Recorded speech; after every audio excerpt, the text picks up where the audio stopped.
Hello. Oh, this is ridiculous. Hello.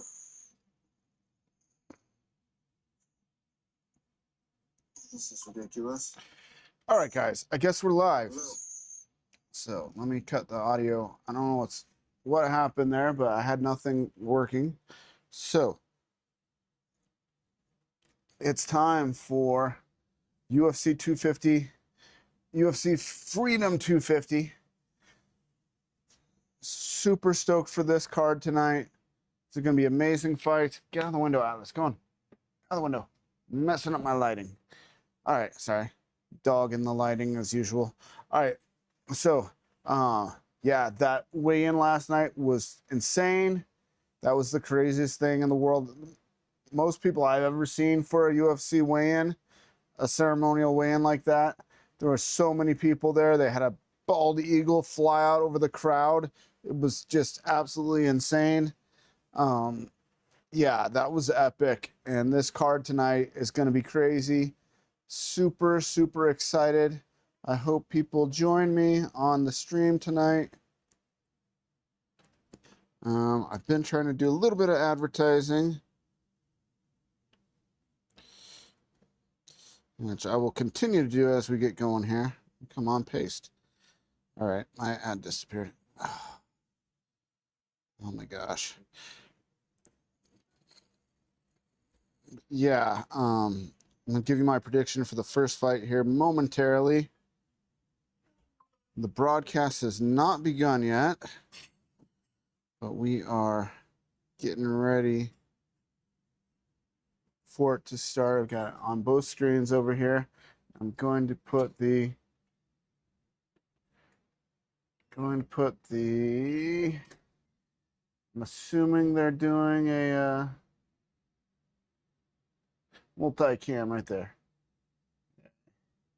Put the multicam on this screen if it's started yet. Nope, not quite. All right, so we're still waiting, but like I said, I'm advertising all over Facebook, trying to get some people to join me tonight. See how this does tonight. Yeah, I'm super excited for these fights. These are going to be some of the best fights until next month. And we'll be super excited for the International Fight Week UFC with the return of Conor McGregor. That card's going to be crazy. Also, let's start looking at this first fight, though. So let's look at Steve Garcia. 19-5. Believe he's on a pretty good win streak here. Ooh, yeah, no kidding. So I don't know who this guy is he lost to. That's a different name that I'm not familiar with. He beat Chase Hooper by a TKO, beat Nuremberg by a KO, beat Cost. That's a big win. Melky Costa is no slouch. We just saw him go the distance on a main event a couple weeks ago, and he KO'd him with elbows. Sung Woo Choi, also a TKO. Kyle Nelson, a TKO. Calvin Kattar by a decision. Yeah, Calvin Kattar's tough as heck. Him going to a decision with him, that definitely takes nothing away from him. But that's only non-KO TKO in this win streak that he's been on, which stands at what, 7? Yes, 7-fight win streak. I said I'm not familiar with this guy that beat him though. Huh. Okay, that's fine, but you can show me that later, buddy. All right. Before that, let's see. He lost to Luis Pena. Luis Pena was really good, though. It's too bad he got cut from the UFC. Maybe since the charges got dropped and everything, they'll bring him. I believe those charges got dropped. Maybe they'll bring him back because I would love to see him back in the UFC. Dude was really good. But that was his first UFC fight. Was the loss to Pena by a decision. That he won by a TKO. Lost to whoever this guy is. Who is this guy? I'm not familiar with this name at all. Boys, out of the window. Get down. Get down. No. You don't need to be in the window right now. Who is this guy, man? From China. I do not remember this fighter at all. He's coming back and fighting. Oh, you know, he's fighting on something else. So he lost a few and they cut this guy. Had a big win against Steve Garcia and then never got his footing in the UFC. But Steve Garcia obviously did, winning his 7 fights since then. Interesting. All right, so yeah, that's quite the resume right there for Steve Garcia.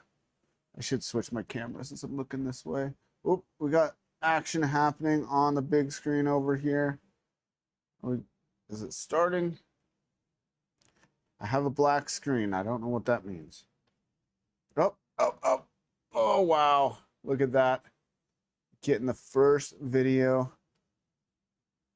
So I saw, is this from earlier? I saw some stuff just now and it looked like they had like actual like bleacher seats, but that's not bleacher seats. So is this the actual right by the octagon, or is this across the way where they're watching on a big screen? So many people, man. This is such a big deal. And they were jumping, backflipping motorcycles at the White House last night. This is the big screen, isn't it? Now we're gonna get to see. Oh, let's see. It's funny that Ron Perlman's narrating this guy because he's like not a fan of Donald Trump, but he'll take money to never mind. We're not gonna get into that tonight, guys. I'm gonna try to stay off any politics as much as I can. But yeah, so quite the resume for Mr. Garcia. Let's check out Diego Lopez. Obviously, we know twice went the distance with Volkanovski, KO'd Gene Silva in round 2 of their fight. In between the fights with Volk, and he fought Brian Ortega prior to that, beating him by a decision. Fought Dan Ige, beat him by a decision. TKO over Youssef. That's pretty good. Yusuf's tough. Pat Sabatini, also a KO. So, I mean, a good mix of KOs, decisions, and submissions. Lost, of course, to Movsar by a decision. But that, you know, other than the losses to Volk, that's his only loss in the UFC. That was his first fight in the UFC also, and he went the distance with him. So look at his record here. And those are some big wins.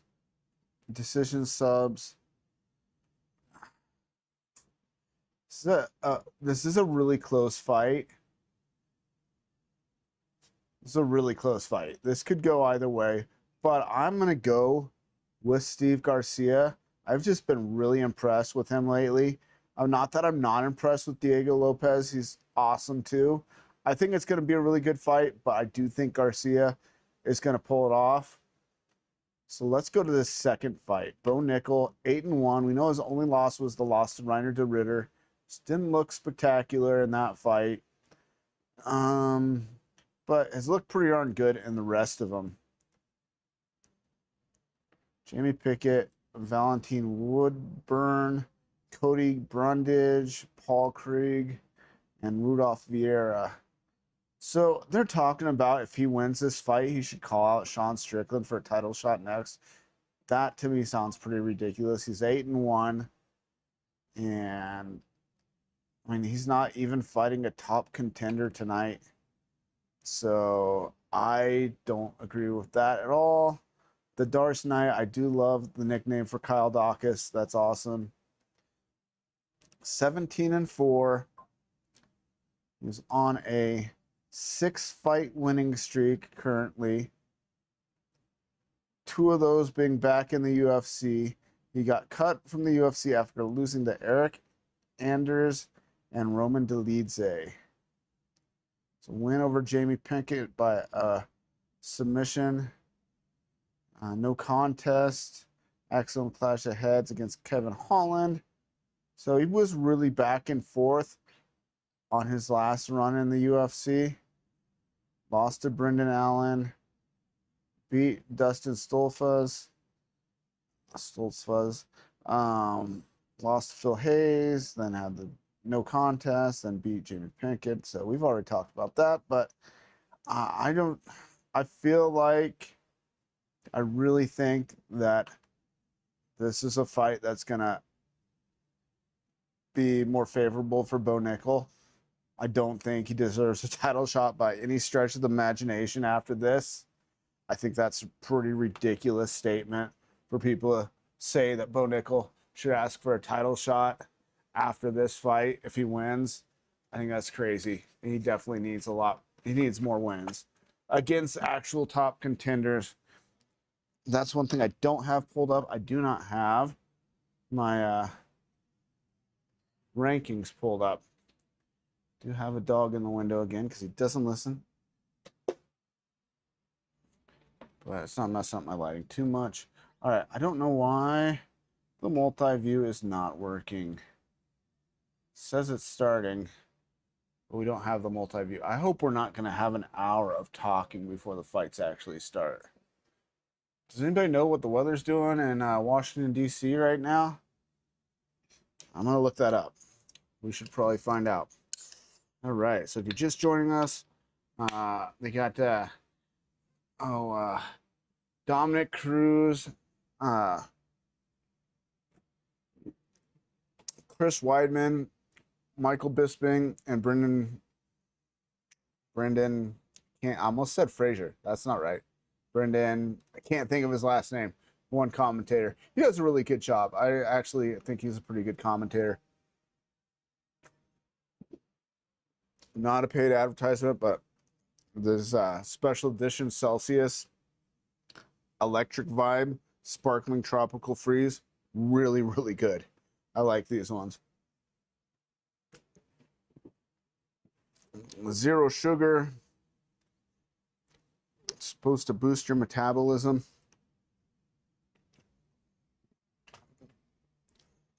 Not a paid advertisement, but if they want to pay me, I will talk about their drinks on my live stream all day long. All right, we got somebody else just joined us on YouTube, guys. If you're watching on YouTube, and you could click on that link in the description and sign up for Rumble. It's free, and I get credit if you do sign up. Oh, they're showing the bald eagle flying over the crowd at the ceremonial weigh-ins. The flag being brought in by a guy in a parachute. I mean, just craziness. All right, so I've called the first 2 fights. I'm saying Steve Garcia. I think it's going to be a really good fight between Lopez and Garcia. Could go either way, but I'm leaning towards Garcia just because of the string of knockouts he's had of late. Yes, he hasn't fought Volkanovski like Diego Lopez. He hasn't fought Movsar, but I mean, guy's been super impressive. So I'm going with Garcia.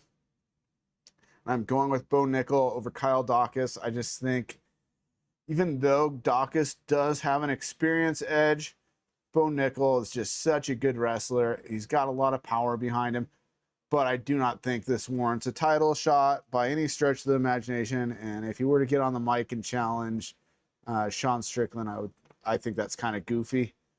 I hope he doesn't do that. I'm going to pull up the rankings here.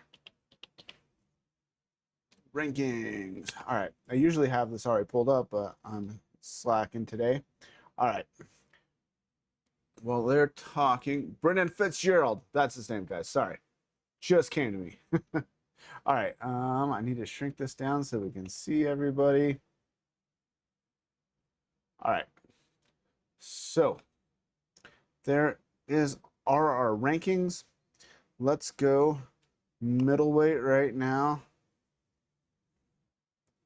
since we're talking about, I mean, so he lost to Reiner de Ritter, who is ranked number 8, but is leaving the division for light heavyweight because he faced some major adversity his next fight after beating Bo Nickel. But Bo Nickel is not even ranked, and he's fighting an unranked opponent. So I don't know why people were saying he should call out Sean Strickland, the champ, for a title fight after this. It's just stupid. You're unranked and you're fighting an unranked opponent. Why would you possibly think that you deserve a title shot next? All right, so covered that. What's our next, our previous fight? Lopez versus Garcia. Obviously, both in the rankings. So let's look here. 145 featherweight. So obviously, Diego Lopez is ranked number 2. Man, I would love to see Diego Lopez versus Lerone Murphy. That'd be a killer fight, man.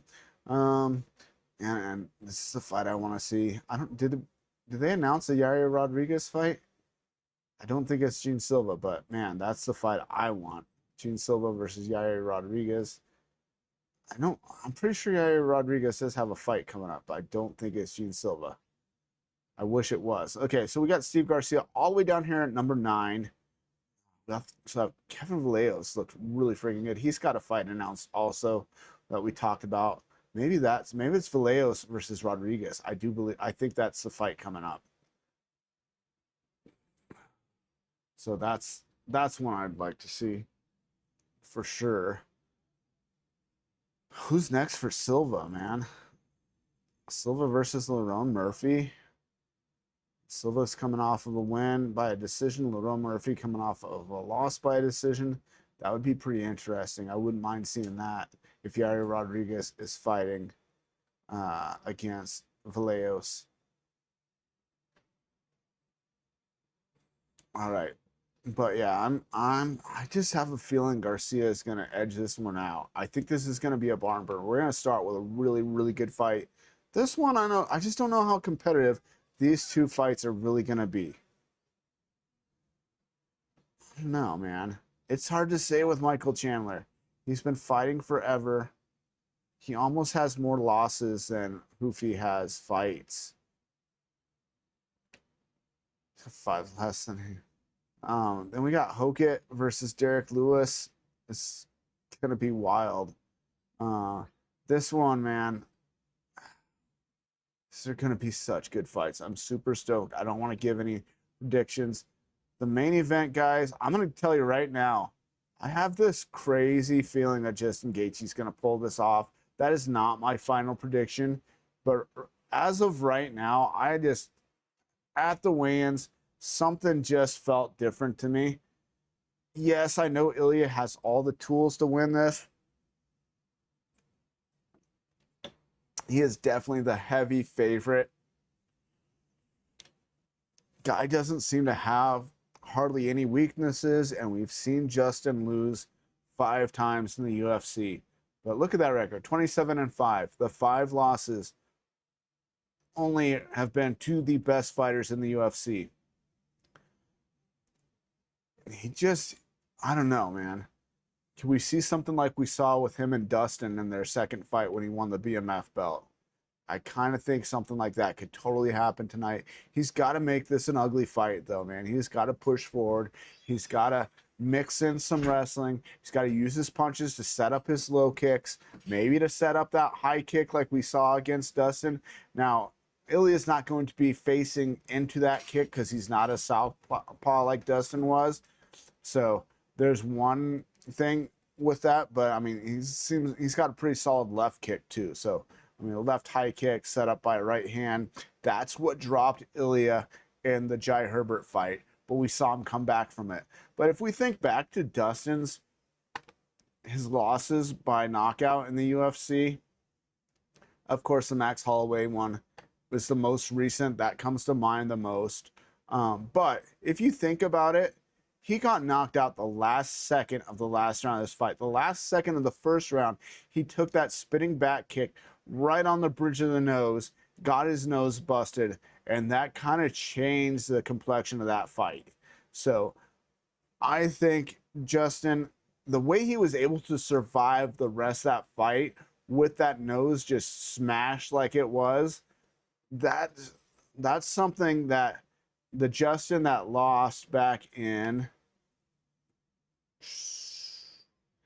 2018 and 2017 to Eddie Alvarez and Dustin Poirier wouldn't have come back from, probably. But he survived till that last second of the last round. Now, I know we're talking about he lost to Max Holloway and Max got knocked out by Ilya, so that's another reason why, you know, you would lean towards Ilya. But I just feel like something different could happen tonight. So, not my final prediction, but right now, I'm feeling pretty strong for Justin Gaethje. Ilya is amazing, though, man. And I did the breakdown where I looked back at a bunch of their older fights. I watched the Paddy Pimblett fight that was on my last live stream. I watched the Paddy Pimblett versus Justin Gaethje fight, and we watched the Ilya Topuria fight versus Jai Herbert, because that's the fight where he faced the most adversity. And we watched both those fights, and we went back and we did watch a little bit of one of Ilya's, I believe, his first ever MMA fight. I talked about the fact that this guy came from wrestling. If you watch his early fights, he wrestled and he did jiu-jitsu. Don't mind my dog over there. I still have nothing on the multi-view.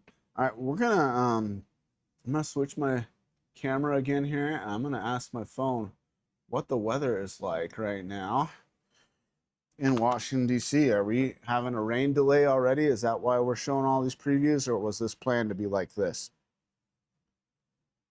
What is the weather like right now in Washington, D.C. at the White House? The National Weather Service has issued a severe thunderstorm watch. It's currently cloudy and 82 degrees in Washington, District of Columbia. Expect rain starting tonight. Today's high is 93, and the low will be 72. Ooh, man, did you guys hear that? So the rain is expected, thunderstorms are expected. So, wow. Hopefully, hopefully these fights get started. Man, it doesn't say it's raining yet. Oh, man, I'm going to have to bring my timer up here, guys. Sorry. We don't need it yet, but hello, timer. Whoa, that's over there. All right, it's on the wrong screen, guys.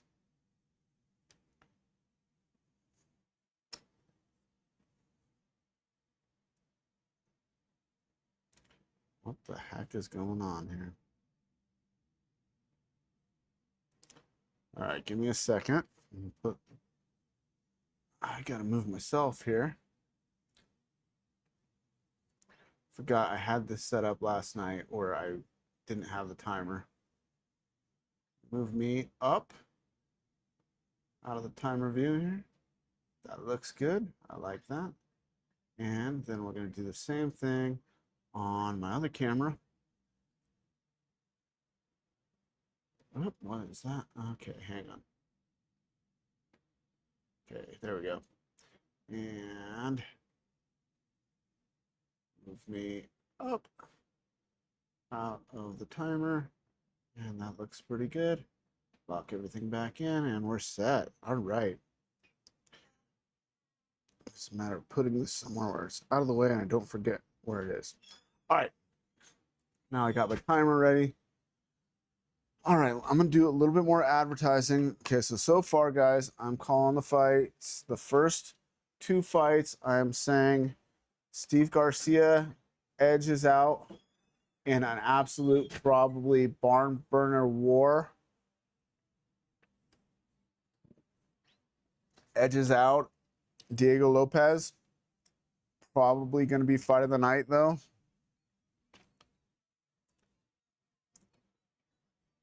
Christian, can you turn the music down, please? probably going to be fight of the night. I mean, could be fight of the night.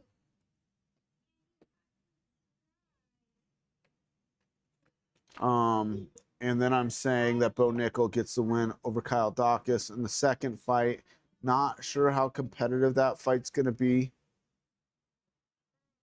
Bo Nickel, if he wins, I hope he doesn't ask for a title shot because he's fighting an unranked opponent and he's not ranked himself. And we still have nothing on the multi-view, which makes me wonder if they don't have like a rain delay going right now. I'm going to go on. The phone is doing something really weird.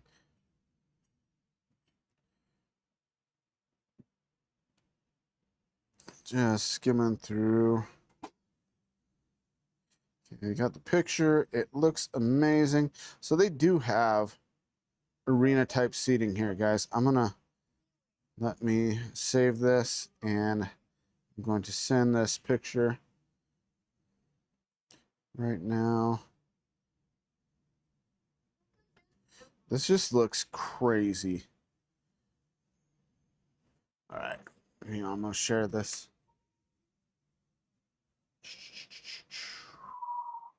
All right, let's open this here.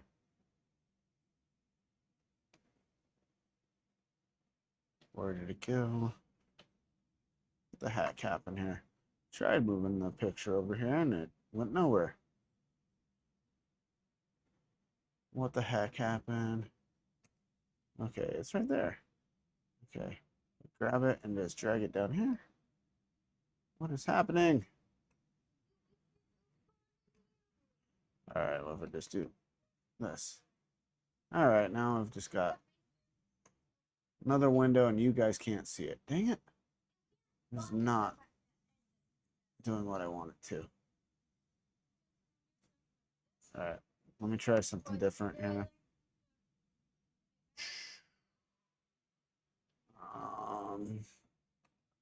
Let's just pull up both of these, maybe.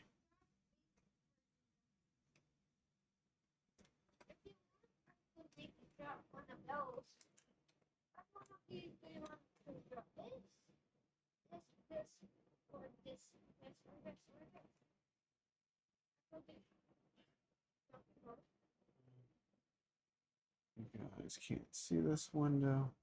What is going on here? It's driving me crazy. I don't know why it's doing this. Never had this problem before with this. Oh. Well, apparently you guys can see that. I'm not sure what's happening. All right, let me just center that. All right. There.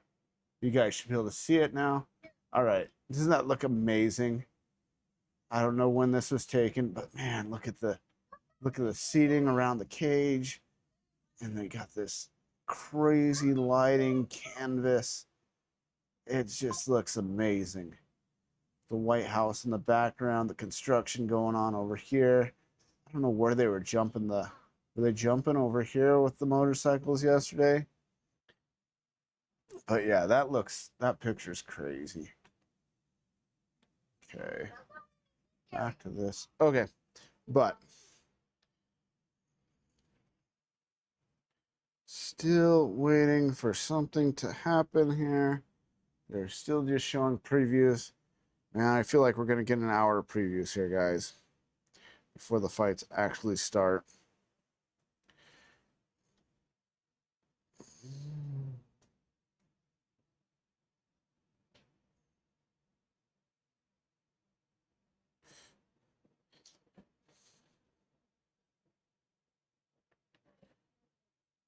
U.S. President hailed an agreement to end the conflict in Iran hours before celebration on the storied South Lawn that once would have seemed unfathomable. A cage fight show follow our rolling coverage. That's by something called The Age, which is a news outlet.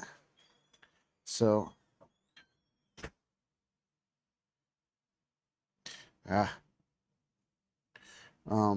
pretty wild when you think about the fact that it's a Republican president putting on a UFC in the South Lawn when we had a guy who ran for president years ago as a Republican who was one of the UFC's biggest critics and one of the people who was constantly trying to shut it down. That's kind of a mind-blowing thing to me. Whatever you thought of John McCain. Pretty wild, because, you know, he tried to end the UFC, stop the UFC. Very hypocritical in my view, because the guy had been to boxing matches where boxers had been killed, and he did everything to try to shut down the UFC in the early days, called it, you know, human cockfights and a blood sport and all that stuff, when he was an avid boxing fan. Oh, doing some more advertising, guys. Hopefully we get some fights around. Oh, we got Dana White and the president. Look like, I'm assuming this is live. They're walking to the octagon right now.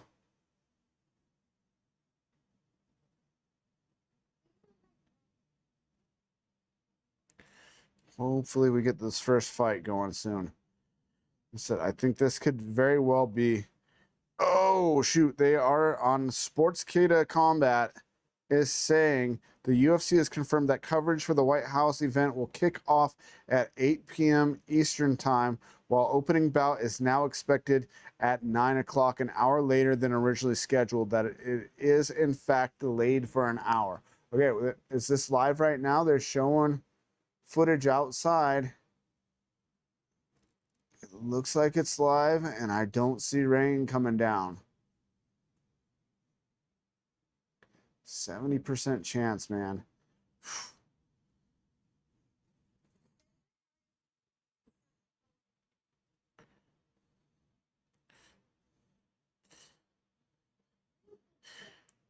The good thing is, though, I mean, they're not walking across dirt to get to the cage.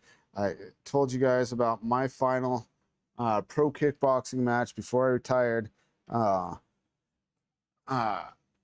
It rained during the first or second fight of the night. They ended up having to stop the fight mid-fight and send fighters back to the dressing room to hang out for 30 minutes till it stopped raining. And then the officials had walked in and out of the cage and tracked dirt onto the canvas, made it ridiculously slick. My fight got moved up. I had to be out there like that. Really didn't get to warm up.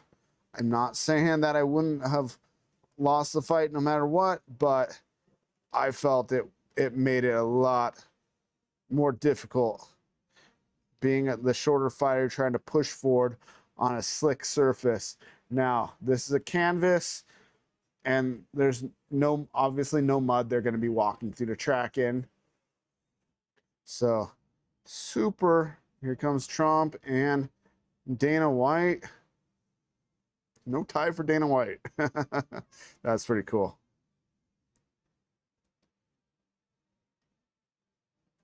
Are they going to watch from up there, or are they going to come down cage side?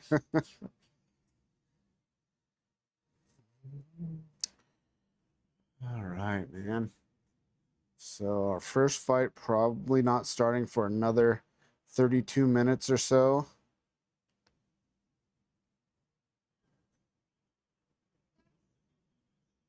We got the national anthem. Oh, we do have multicam is on. Zach Brown Band is doing the national anthem.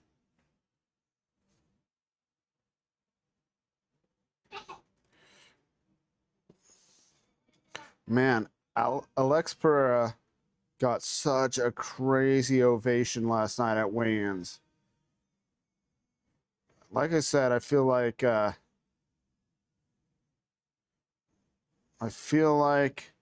America has adopted Alex Pereira.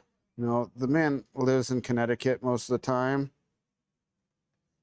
Sometimes Vegas, but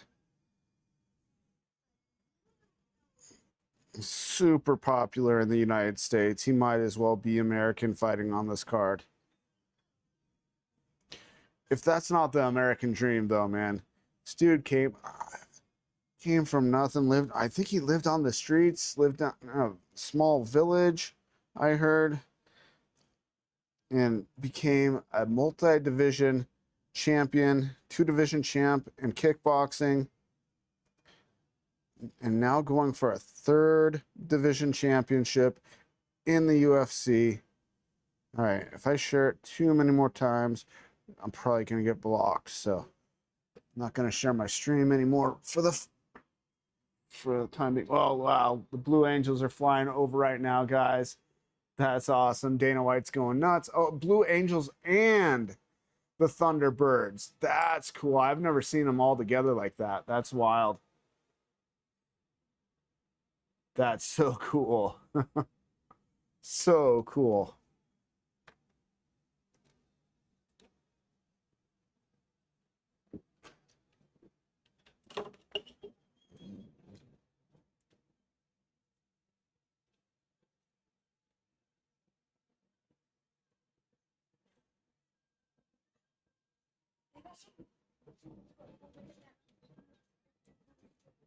Wow.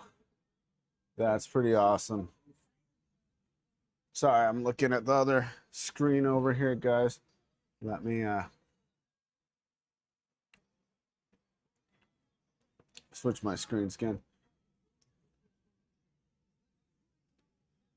Awesome. That's so cool seeing the view from the planes. I like flying drones, and I've always been fascinated with airplanes, so watching the view from those airplanes is pretty awesome from those jets flying over. So cool, man. Security has got to be so crazy, man. How many different security checks did everybody in that crowd have to go through, I wonder?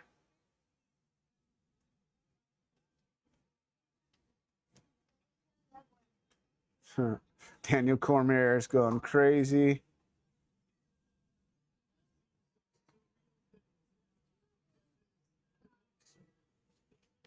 Yeah.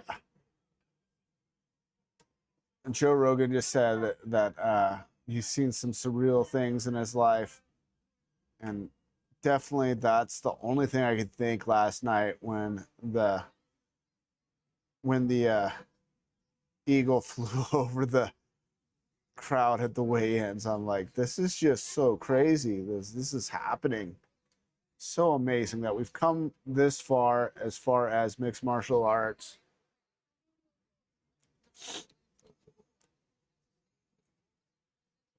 Oh man, got this happening tonight. It's just wild. Look at this, man.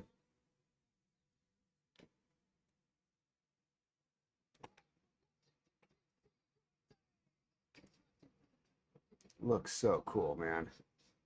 It's the craziest image ever. Who would have ever thought at the beginning, in what, 1993 when the UFC started, would you have ever thought that they would be having a UFC at the White House? Donald Trump would be president for the second time. It's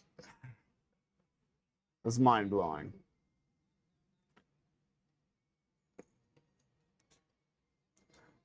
All right. So I guess we are officially starting here. We got John Anik. Love John Anik, guys. You know, there's a lot of commentators of mixed martial arts that I don't care for, and I've talked about it on the stream. People that I feel like they've just, made their name off of just attaching themselves to UFC and MMA. But this guy could commentate on a dog show and people would watch probably because he's so excited and energetic about it. And he's so knowledgeable, and he never mispronounces any fighters' names. He studies their names to know how to pronounce them. I wish I could say the same for me, but sometimes I get them pronounced wrong. I gotta message Tom and see if he's watching. Surreal that everybody's gonna say that word about 5 million times tonight.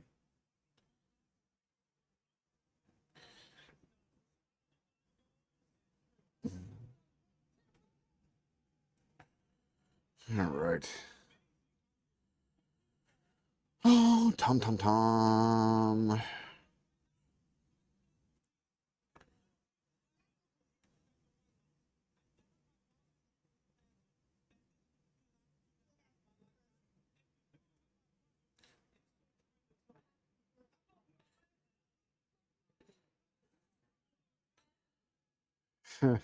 DC's getting all emotional and crazy here.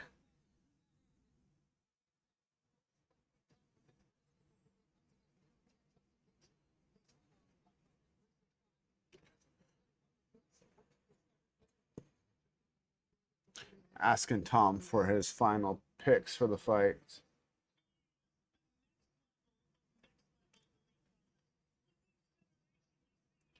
Okay, so the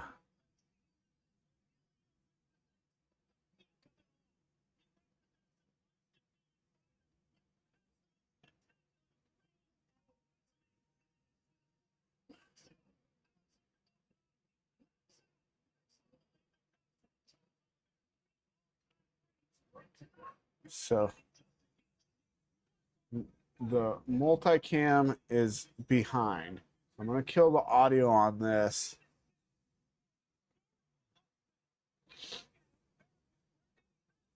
Oh man, Herb Dean, when he came in and stopped the fight against, he did like a baseball slide and landed on the chest of uh, Dustin Poirier after Gaethje knocked him out. I bet that felt good. Wake up, your chest hurts. You're like, man, I got kicked in the head. Why does my chest hurt so bad?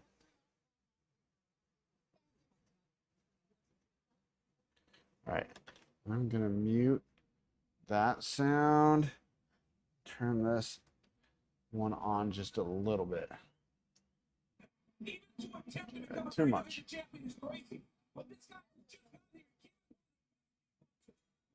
We're gonna put that about. I want to be able to hear it a little bit, but not too much. All right. Oh man, this is so crazy. I'm gonna say that all night. We're gonna say the word surreal about 5 million times. It's funny because there's a guy named Surreal fighting.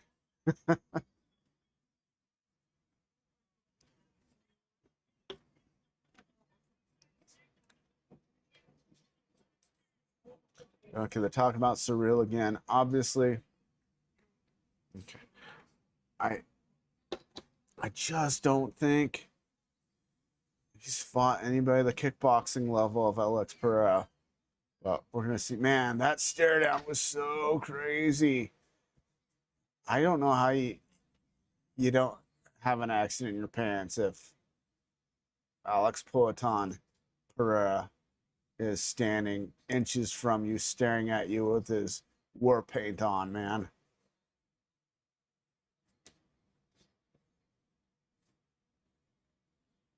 The power that Pereira has, man.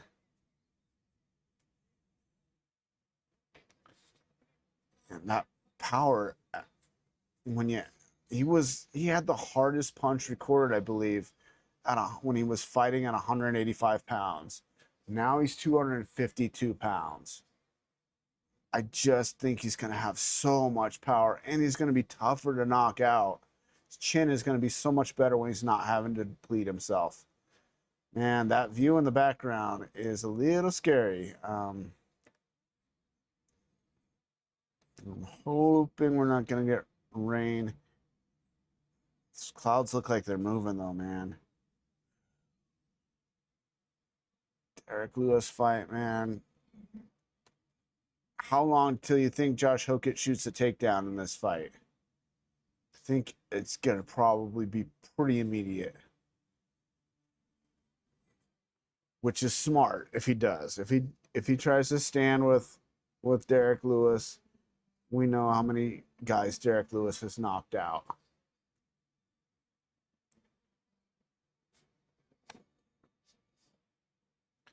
Derek Lewis had 2 knockout wins in a row prior to the Waldo Cortez Acosta fight. Didn't look spectacular, that fight, at all.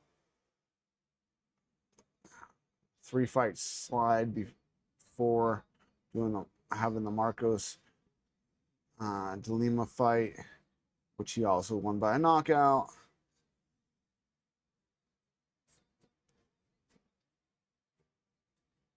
Knocked out the other Dawkins brother. Lost to Cyril Gahn by a TKO. Beat Curtis Blades, Ulanek, Latifi, and Ivanov. Oh, there were 2 decisions in there and 2 KOs. Man, I didn't even remember that. That's all the way back in 2019. Man, goes back so far. And I remember there was a point where he was talking about retiring. Like way back in like 2019, maybe around the Daniel Cormier fight after he lost to Cormier. I think he did, talk about potentially retiring.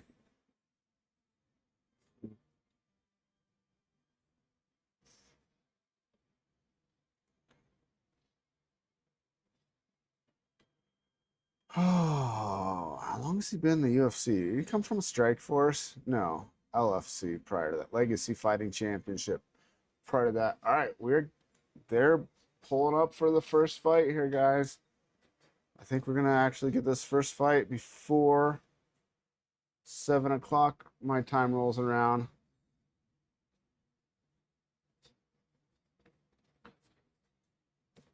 I said I'm leaning towards Garcia.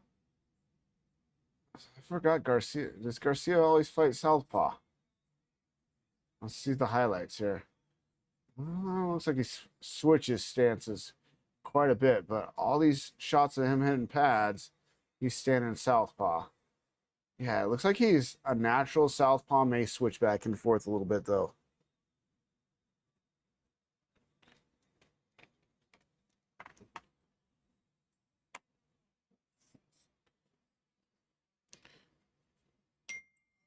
Oh, good, my groceries are on the way.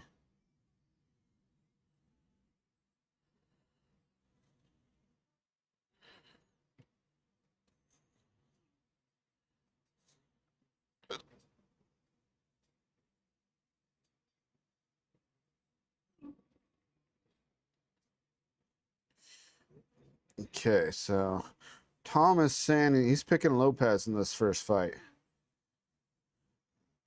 Okay, he thinks Gon's gonna get the win over Pereira. I just don't think so, man.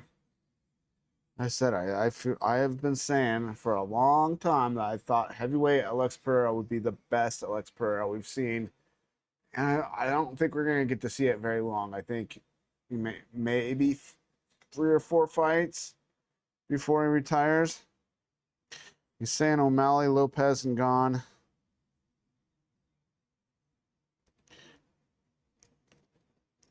He thinks Topuria.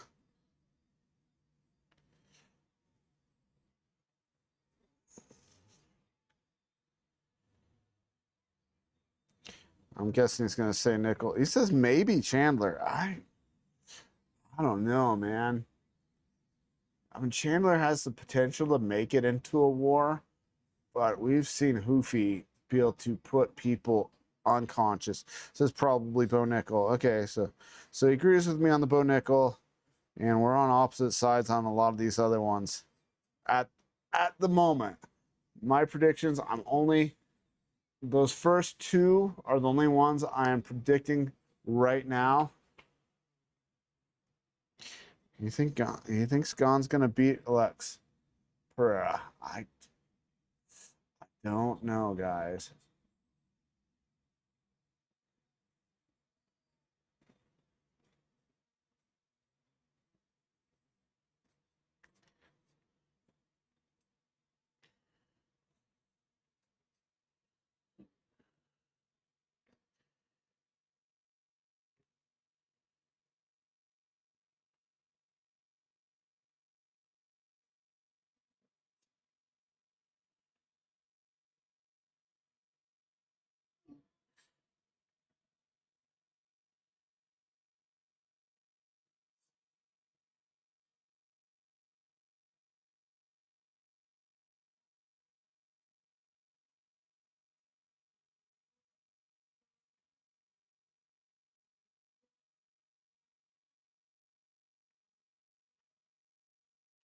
Man, Colby Covington missed such a huge opportunity.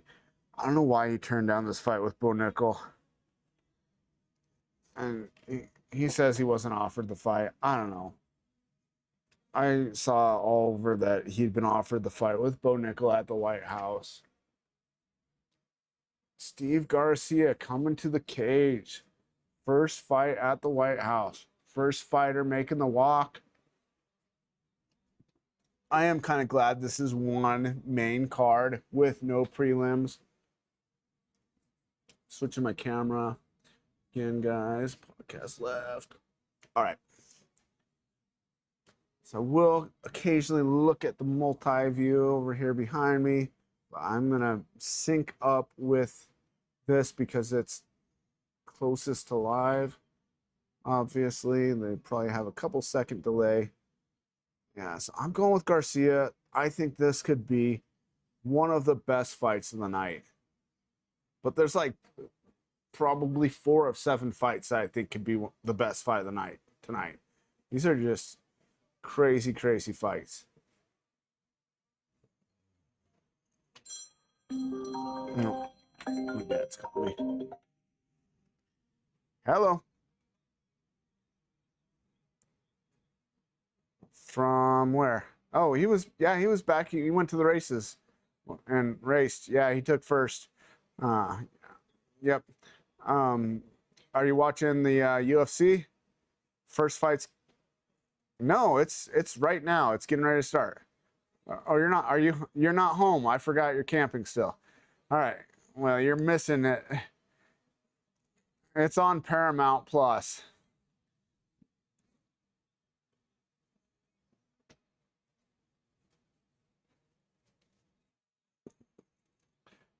They did that. They did that yesterday. Were in like I don't know where you could watch that live. I'm talking with my.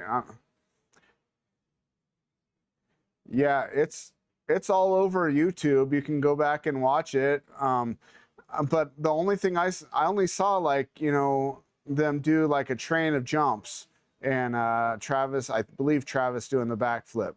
But unfortunately, I don't know if it had to have streamed live somewhere. But all I've seen is replays of just a couple of their jumps, and it looked crazy cool, right, with the White House in the background and everything. And yeah, well, yeah, he called the president. And the president said, "Let's do it." So yeah, they just brought in the Nitro Circus jumps set up and did it. But yeah.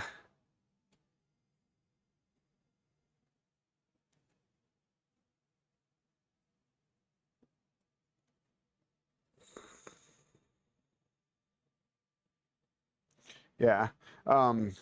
Man, the weigh-ins last night, the ceremonial weigh-ins, because everybody had already weighed in and made weight earlier in the day, but they do the ceremonial weigh-ins.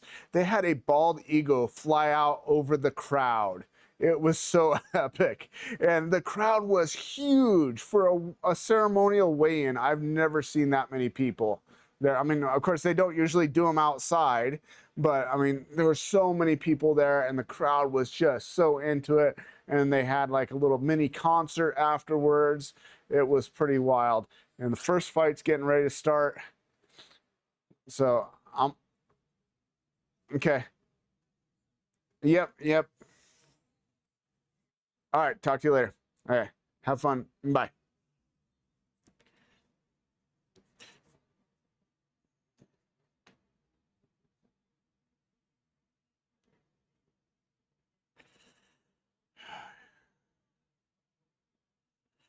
All right, guys. So our first fight is getting ready to start. That's my dad. He's up camping and he's got enough cell signal when he goes like a quarter mile from their camp. He can get enough cell signal to make a phone call, but he can't watch the fights. That's why I'm not camping.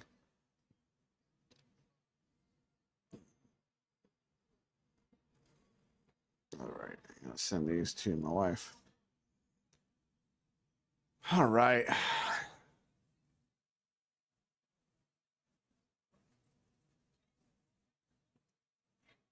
So it wasn't crazy when I first saw the shorts, but now they look pretty cool. Why they have the lighter blue for those stripes, but whatever.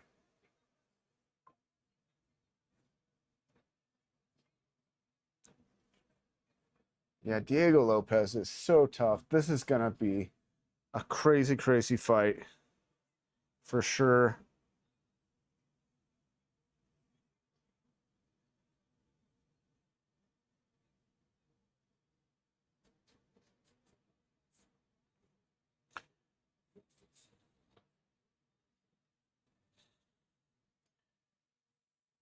Like I said, we've seen Diego Lopez in just some crazy wars, and we've seen of late Steve Garcia finishing what 6 of 7 opponents.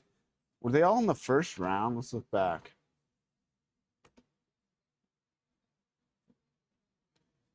Lost. What was that? Was that his UFC debut? Is that what we said? No, he'd fought in the UFC prior to that. Okay, it was his.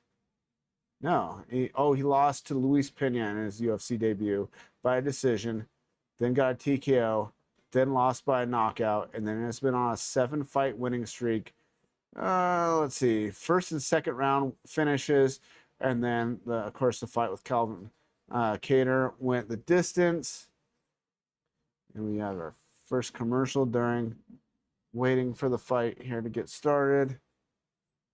So if you guys have the capability of having 2 different screens, if you can listen to me on the pod on my live stream and watch the UFC on one screen and then have the multicam on another screen, I highly recommend it. Most people don't have 20 TVs in their living room.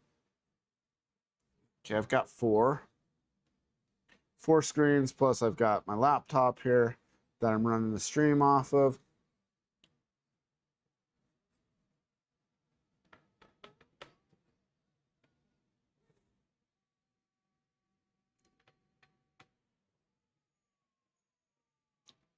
Look at the stars on Bruce Buffer's jacket. Okay, if you guys haven't heard the thing about why Diego Lopez constantly does this during his fight, apparently he had a bad burn of some sort on his neck when he was a kid. When he sweats, it's just like crazy, so he constantly does this. You'll see him do it a lot. One good thing about it, it keeps his hands up by his face. Even if he's reaching under his chin, at least he's not reaching down, fixing his shorts constantly like Dustin Poirier always did. I didn't have my beard this long. I'd probably do weird things with my beard if I fought with my beard this long. It was never anywhere near this long. It was like this when I fought.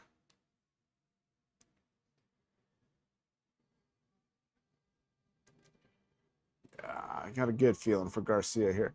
Now, let's see who's in Garcia's corner. So I heard that Greg Jackson was not going to be there. So we got, how many fighters do we have from that camp on this card? We got Steve Garcia fights out of Greg Jackson's. Is Bo Nickel, is he training? Where's he training at? For some reason I thought, no, he's the American Top Team. Okay. Not at Jackson Wink. So Steve Garcia, Josh Hokett, I believe, are the only 2 fighters fighting out of that camp. We used to have so many fighters fighting out of that camp in the UFC, man. We still have quite a few, but it's not like it was. All right. Oh, timer. All right, guys. All right, we got Mike Beltran.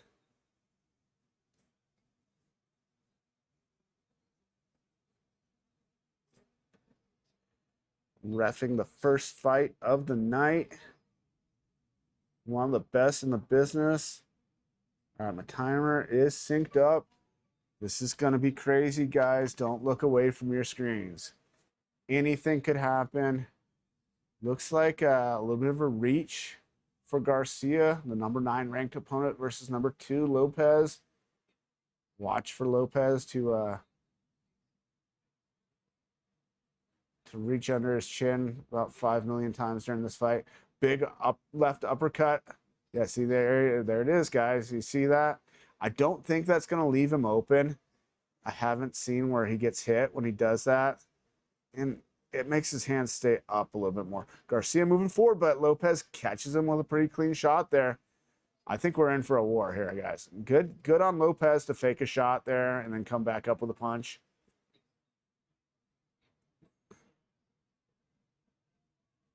I'm predicting Garcia, but I also think this is just going to be a good right hook by Garcia. Garcia fighting southpaw.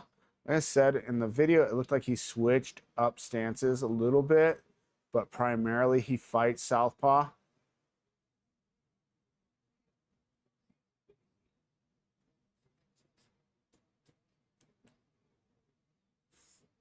Okay, so they're saying that Garcia fought as a lightweight also.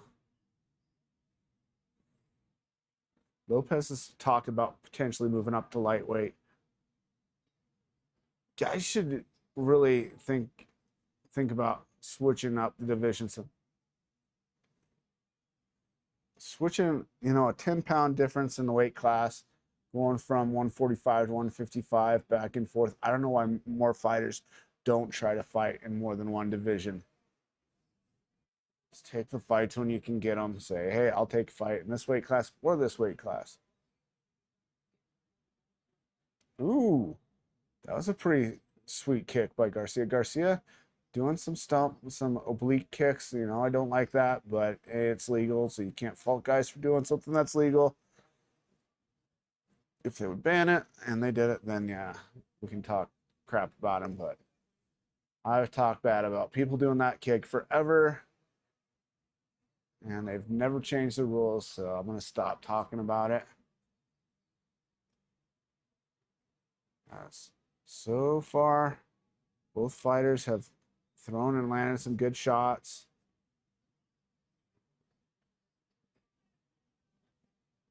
Garcia's not getting too wild and crazy here, but he's been one to like really go in for the kill. So if he catches Lopez, look for him to just try to land 10 more shots right behind it.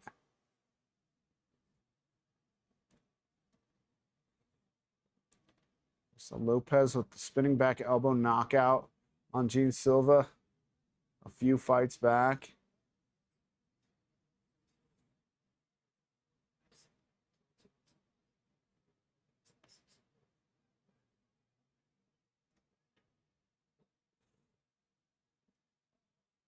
Oh.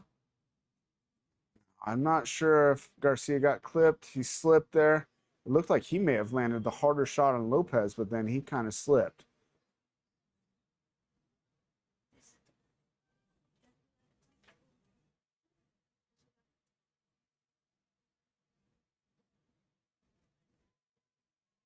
Oh, good left uppercut again by Garcia.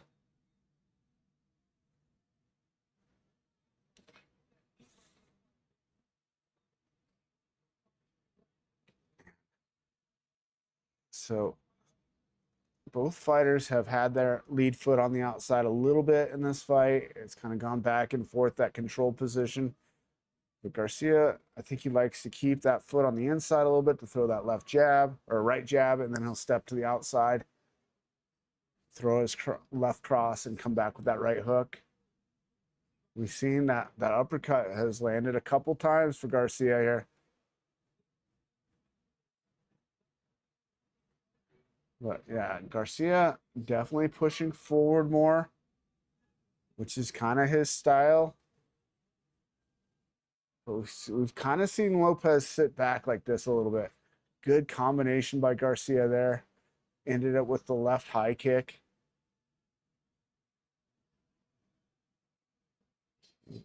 I would say, looks like Lopez's nose might have a little bit of blood coming out of it. Spinning heel kick by Garcia. My timer went off before theirs did. Oh, you know what? The referee kind of came in for a split second there. They may have stopped the timer for a second. All right. Both fighters going back to their corner. Lopez's nose looks a little on the red side.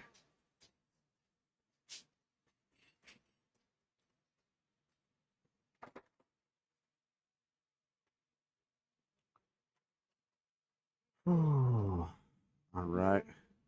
Getting ready for round number 2. Lopez versus Garcia. Got a few of you guys on the stream. What do you guys think of the fight so far? What are your predictions? I predicted Garcia to win this fight. I would give him that first round. He had more octagon control. I think that was a slip when he went down to the one knee at one point. He looked like he landed more significant strikes than Lopez. I have not seen strike numbers come up on the screen yet. I'm also predicting Bo Nickel gets the win over Dawkins. Don't know if that fight's going to be as competitive as this one. This one I think could be a really good fight. So far, it's been pretty good. Lopez standing back a little bit, but I think he's going to look to land a big shot this round. All right, here we are, round number 2, guys. And girls, if I have any females watching. Garcia doing pretty good with that right jab, which you don't see much when you fight southpaw. The jab is kind of difficult to land sometimes. You have to keep that lead foot a little bit to the inside and punch it inside of their lead hand, and then you have to be able to step that foot to the outside to land your cross and come back with that hard right hook. He's done really well with the uppercut off the left hand. Lopez not standing back quite as much now. He moves back again. Very aggressive style for Lopez. But like I said, I think he edged out round 1, and he's starting out this round pretty good. I mean, for Garcia. Sorry, guys. Garcia. I think Garcia won round 1.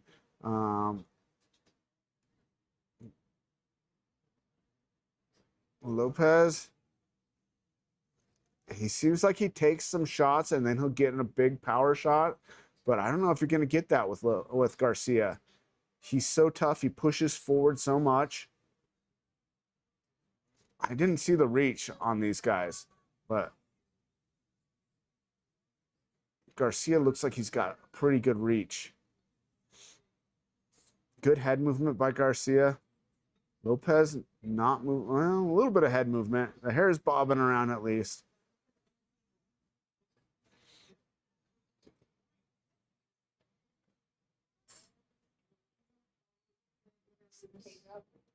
Oh!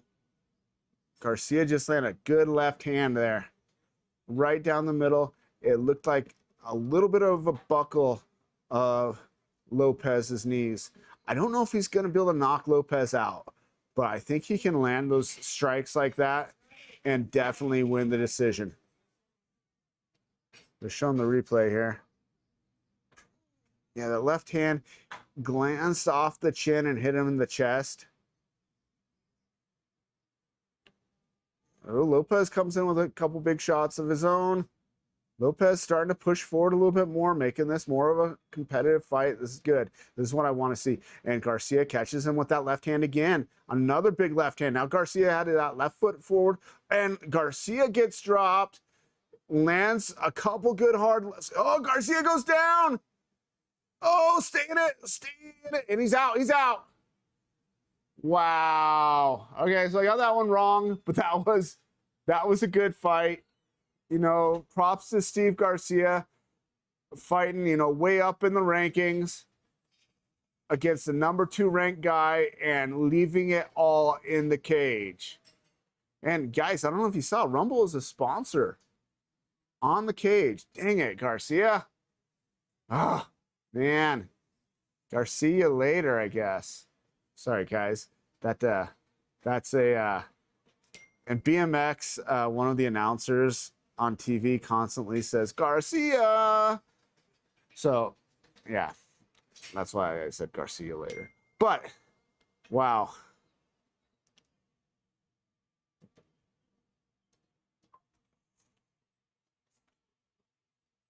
That was a wild fight. I really didn't think Lopez was going to be able to put Garcia away, man. I didn't think Garcia would be able to put him away either, but man, oh, that shot. His jaw just goes all kinds of ways, different directions it shouldn't have.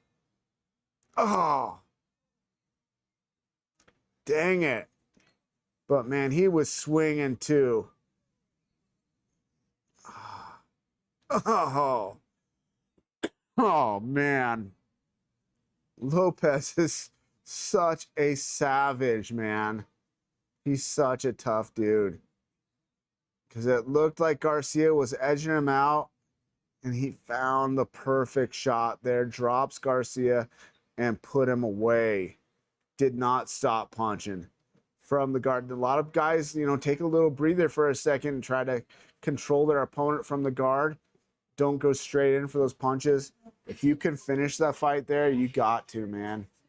Good fight. Again, my first prediction wrong. I'm predicting Bo Nickel in this next one.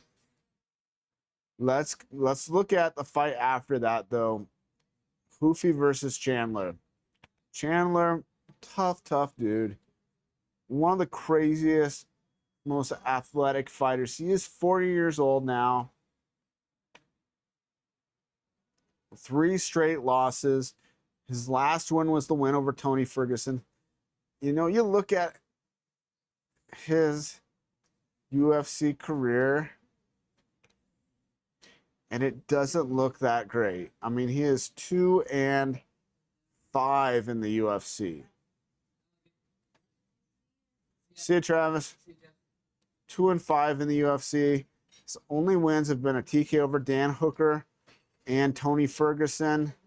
Tony Ferguson was Tony Ferguson was not doing bad that first round. He front kicked him in the face and knocked him out. He has given Oliveira the second fight with Oliveira. He gave Oliveira one heck of a fight. He got submitted by Dustin, went the distance and lost the unanimous decision to Justin Gaethje. So, man, it's tough to in any way give this fight to Michael Chandler. Hoofy has looked so freaking good. It's 13-2. Only loss in the UFC. The loss to Benoit Saint Denis. Knockout win over King Green. Knockout win over Rafael Fiziev. Decision back here in this fight. TKO over Jamie Malarkey. TKO on Dana White's Contender Series over, I'm guessing this guy was from Dagestan, Raymond Magomedalayev. But he's been so ridiculously impressive, other than the Benoit Saint Denis fight, where he just had his number. I just don't see Michael Chandler at this stage of his career being able to do what Benoit Saint Denis did to Mauricio Hoofy. Hoofy has, changed camps, training in different places. I think this is going to be all Hoofy. I don't know. Maybe Chandler can make it a fight, but I can't see Chandler fighting for a much longer. That was a great fight, though, man. Really great fight. Diego Lopez showed his toughness, persevering through that first round and coming on strong in round 2 and scoring that knockout when they were just trading back and forth. Guys, I'm going to mute my sound for just a minute and bring in my groceries. I will be back in just a sec.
All right, guys, I am back. We put up some groceries. Hey, get it. All right. So you guys just saw my dog looking out the window at the delivery person delivering the groceries.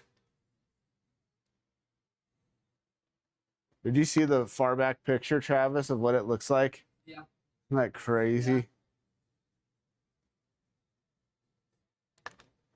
All right. First fight is over, ended with a knockout in the second round. Getting ready for Bo Nickel versus Kyle Dawkins. I don't know. I mean, huge opportunity for Kyle Dawkins. I don't feel like I don't give him a ton of a chance in this fight. I'm leaning way towards Bo Nickel. Wish Bo Nickel had kept his hair, man. And I think he looks better with hair. I don't know.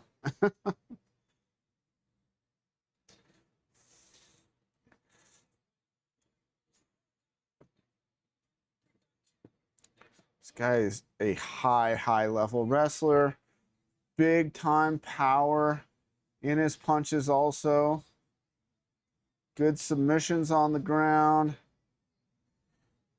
But he's not ranked. This is in the middleweight division. I wish Colby Covington had taken the fight with him. That would have been a really good fight. And I'd give Colby a pretty good. I think Colby could have won that fight. He was offered that fight, like was reported, and he turned it down and then retired and said he wasn't offered a fight.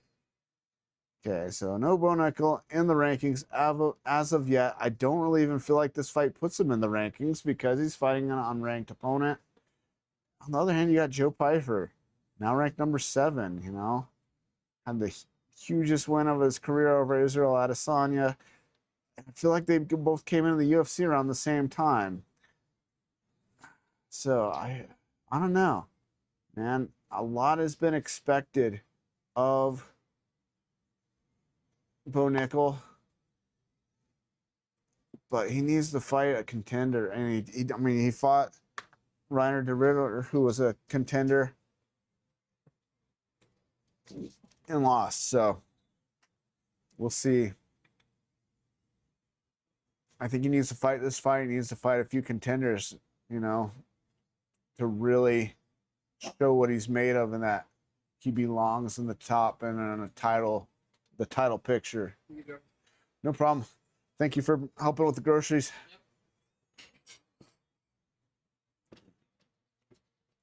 Yeah, I definitely think Bo Nickel's gonna get this fight, man.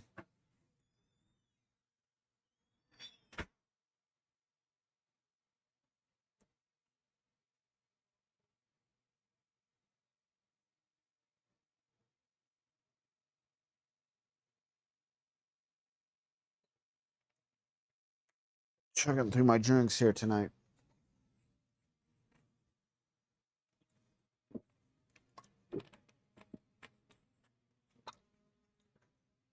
I'm gonna advertise the stream a little bit more because my viewership fell off again. If you are watching on YouTube, and you could click on my referral link in the description, I would super appreciate more people coming over to Rumble and watching me on there,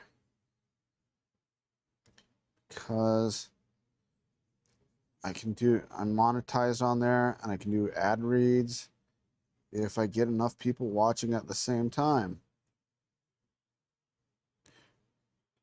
All right. If you could share my link too, that would be awesome. Follow me on Rumble, follow me on YouTube too, it'd be great.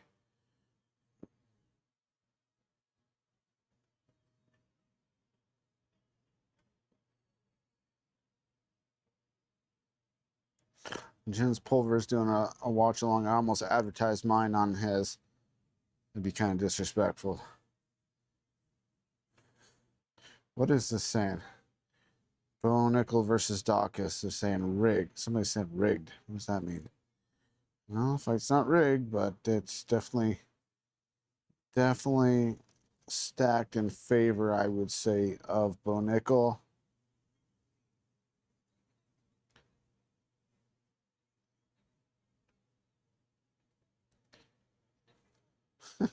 He got some crazy AI video. Oh my gosh, dog, get out of the window. Out of the window. Sorry, guys. The sun is coming through my window and it's kind of blinding. But yeah, they have this AI video.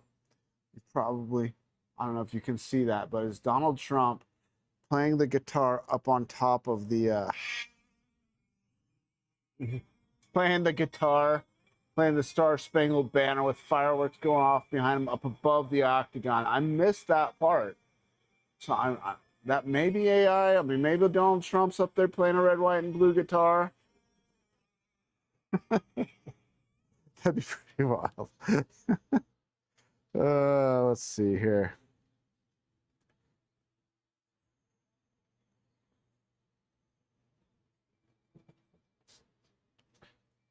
Boys, get down. Get down. Stay out that window.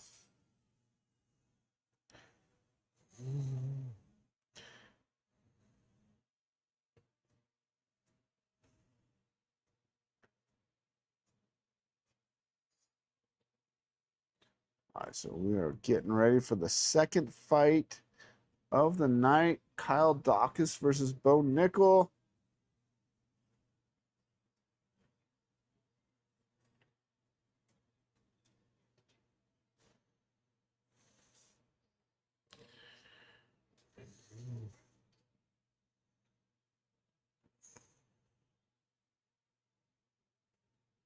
Here comes Bo Nickel.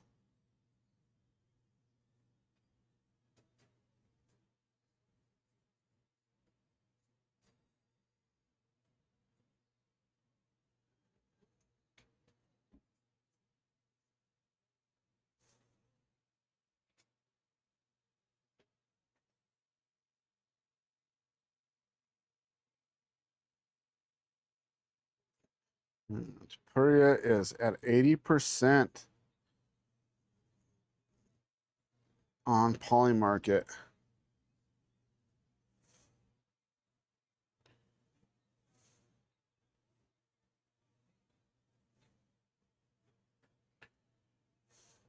All right, so my prediction for this fight, Bo Nickel.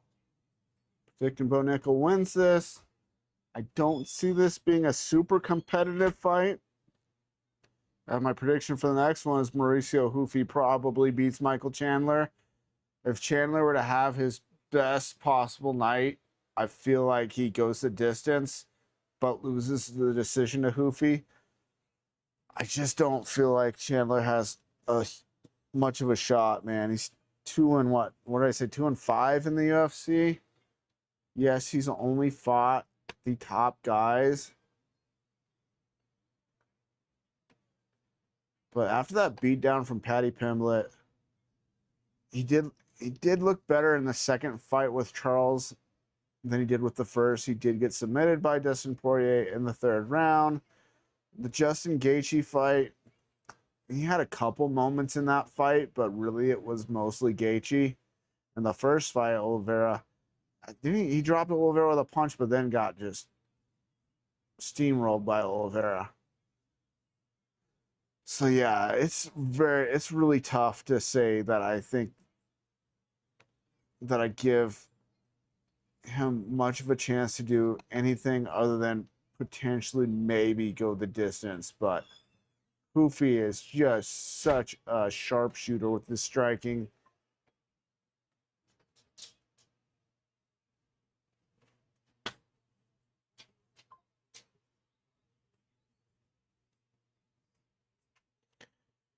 David said, good comeback.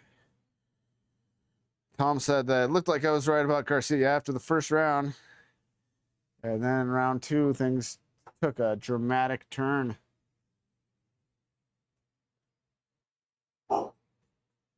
It's funny.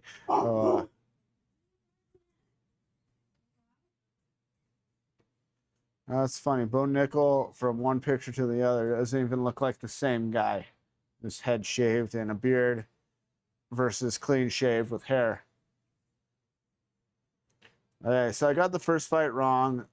Garcia was winning round 1. Lopez came back and knocked him out in round 2, but Garcia, man, he left it all in the cage. Then we're on to Bo Nickel versus Kyle Dawkins. I'm saying Bo Nickel on this one. I'm saying Mauricio Hoofy in the next fight. And then we'll get to this fight after this one ends. We'll talk about Hokett versus Lewis. Huge opportunity for Kyle Dawkins. It should be there somewhere. Oh, you know what? I was going to, and they were out of stock, and I was going to find them in a different spot and order them, and I did not. I'll buy you some tomorrow. Sorry.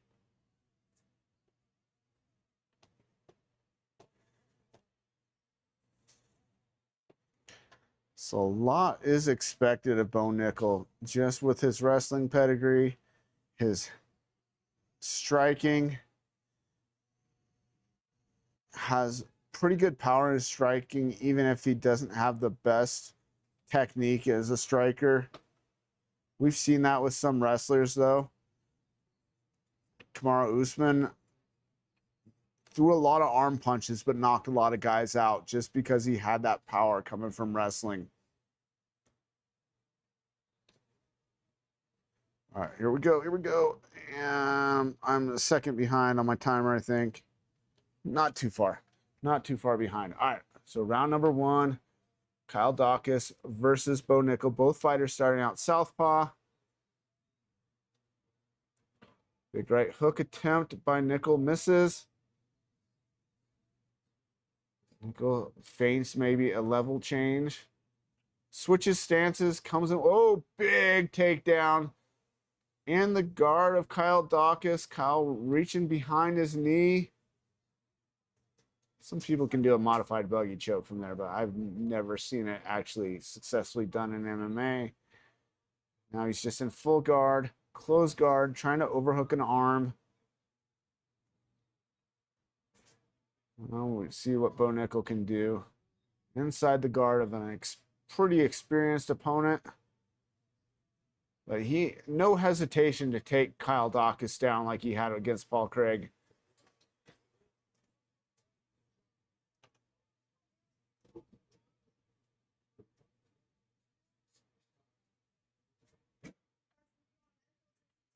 Control the neck.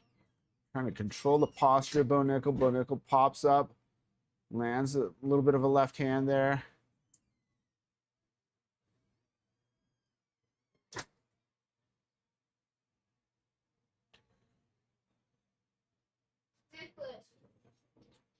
And they went out back. Already a cut. Left side of the head of Kyle Dawkins.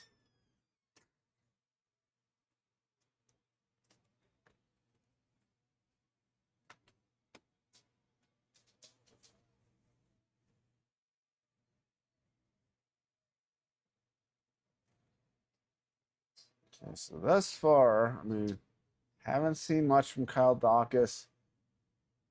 But Bo Nickel needs to stay busier here on the ground.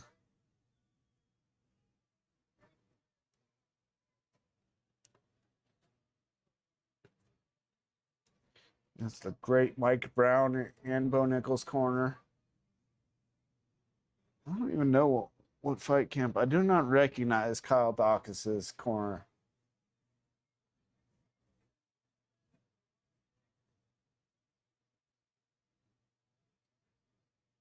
Not trying to pass, doing a little bit of ground and pound here. Like to see those hands on the biceps, arms in tighter.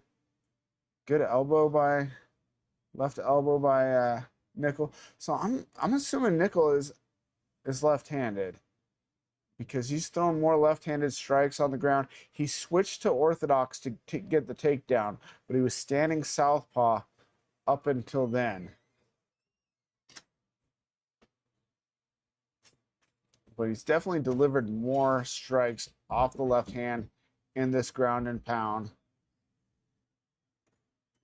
Ooh, some good right hands there too, though.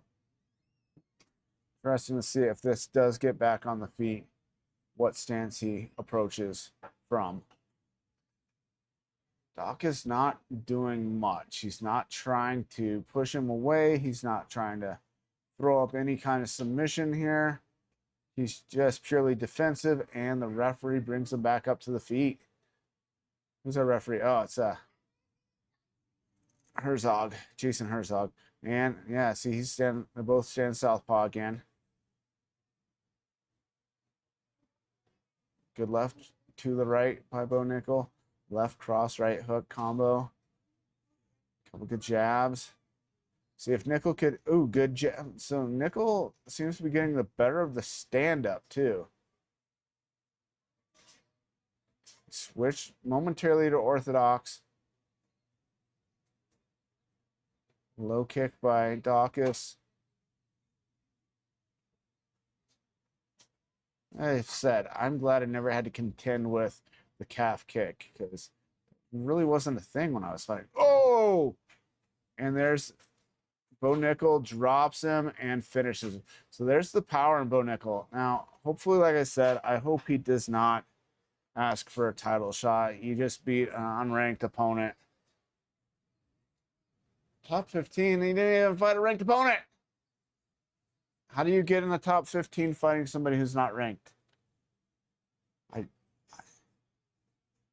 mean, good for Bo Nickel. Impressive performance. First round finish. About 20 seconds left in round number 1. Goes over to Trump. But yeah, I don't think he's anywhere near a title shot. And I don't understand how that could put you in the top 15. I've always thought you had to beat somebody who was ranked in the top 15 to move into the top 15.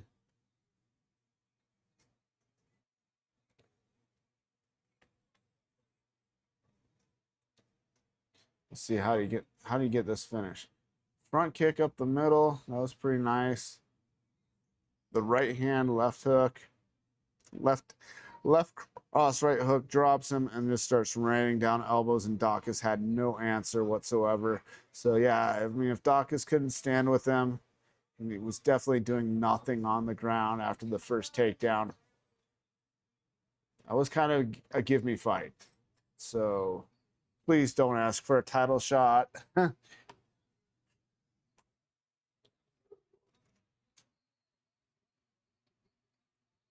I can't turn up the sound with that remote.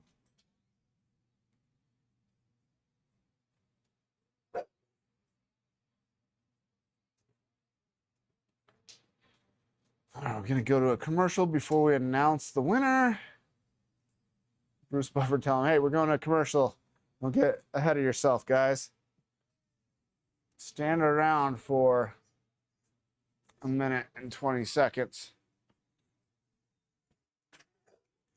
All right, so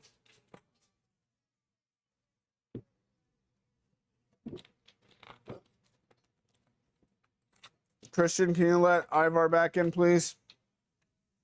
All right, so I'm calling Hoofy for the next fight. So I'm 1-1 on my predictions. Mauricio Hoofy versus Michael Chandler. I'm saying Hoofy. Best I expect for Michael Chandler is maybe he goes the distance. Well, best case for Chandler. I just don't give him much of a chance in this fight, to be honest. All right, and then we got Josh Hokett versus Derek Lewis. There's Hokett, all of his crazy antics. Dude can fight. He's 9-0. Fights out of Jackson Wink MMA, one of the best camps there is for years and years and years. They say 8-0 or 9. 9-0. Last win moved him into the rankings, beating Curtis Blades by a unanimous decision, and just the craziest heavyweight fight we've seen in a long, long time. Before that, he had 2 fights in the UFC, and he had the fight on Dana White's Contender Series. Christian, close the door, please. Christian, close the door. In or out? All right, so he had a knockout on the Contender Series, knockout in his first 2 UFC fights, and then went the distance and against Curtis Blades, getting himself a spot in the rankings, where he is currently sitting where heavyweight.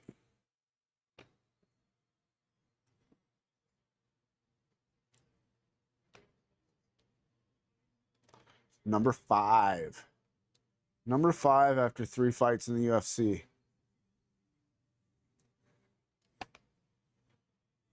So super impressive to be where he is this early in his UFC career. 3 fights in the UFC. He's ranked number 5 in the world at heavyweight. Kind of shows where the heavyweight division was. So 9-0. 5 knockouts or TKOs, 3 submissions, and 1 decision. Being the one to Curtis Blades. Is kind of undersized for a heavyweight, being only 231 pounds. Could make 205 fairly easily, I believe. Did him and Bo Nickel wrestle each other in college? I feel like they did. All right. So he's going against Derek Lewis, who is currently ranked number 9. He's 28 years old. Derek Lewis. How old is Derek Lewis? Getting up there. He's pushing 40, or he's 41 years old. Is the knockout king of the UFC heavyweight division. I think that doesn't Drew Dober have more knockouts? I feel like Drew Dober has more knockouts, has the record, but he may be in second, and he's number 1 of all time for UFC heavyweight division. Coming off of a TKO loss to Waldo Cortez Acosta, where he didn't look great. This fight, I think he's going to be way more motivated. Really would like to see him win. But I'm probably going to say Hokit gets this done. He's probably going to have to go to his wrestling. I don't see him standing and trading with Derek Lewis. We've seen Derek Lewis can land one shot and end your night pretty quick.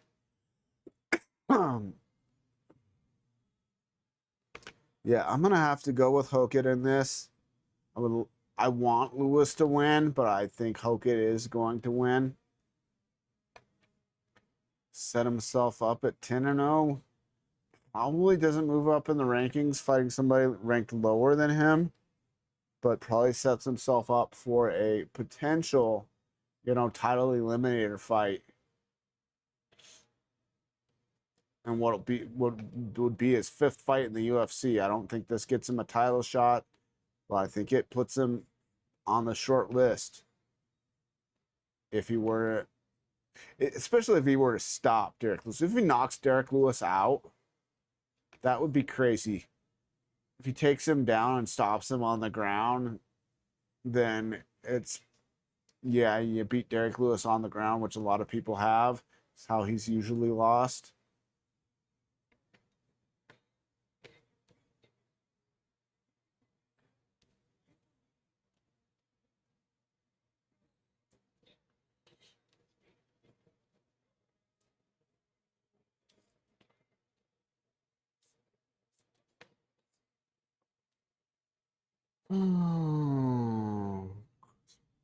CEOcrypto.com. No idea. All right. Good for him. I'm sure he's super rich. All right.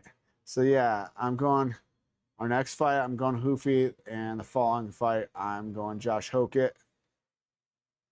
Then we get to O'Malley versus Sahabi. Getting down. These fights are going it feels like they're going pretty quick. I mean, we had a 1st round knockout and a 2nd round. Or no. 1st round here, 2nd round the first fight. So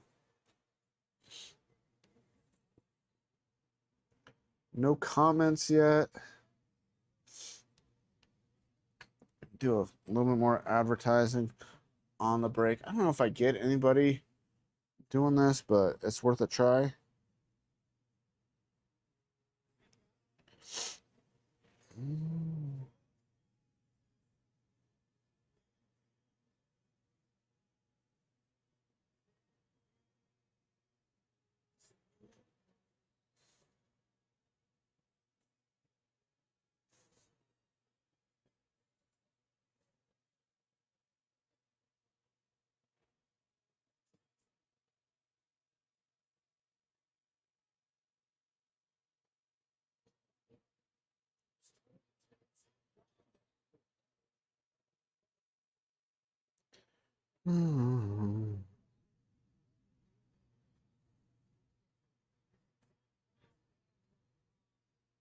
Another report of major breakthrough on terms with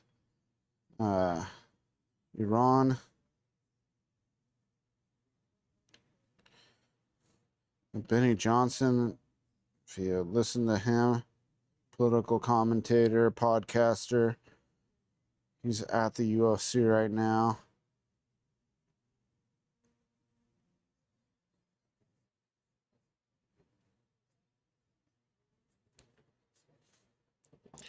Yeah, I don't know if I've ever seen Dana White as excited as he was when the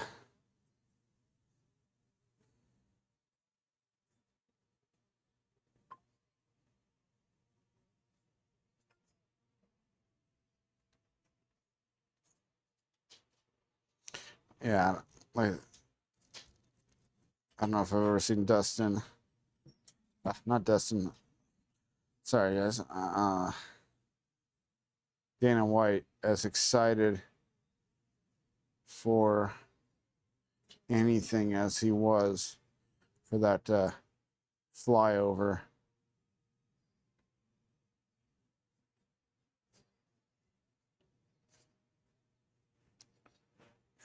If you guys could share the link, that would be great. Had a few viewers. Now it's dropped down a little bit.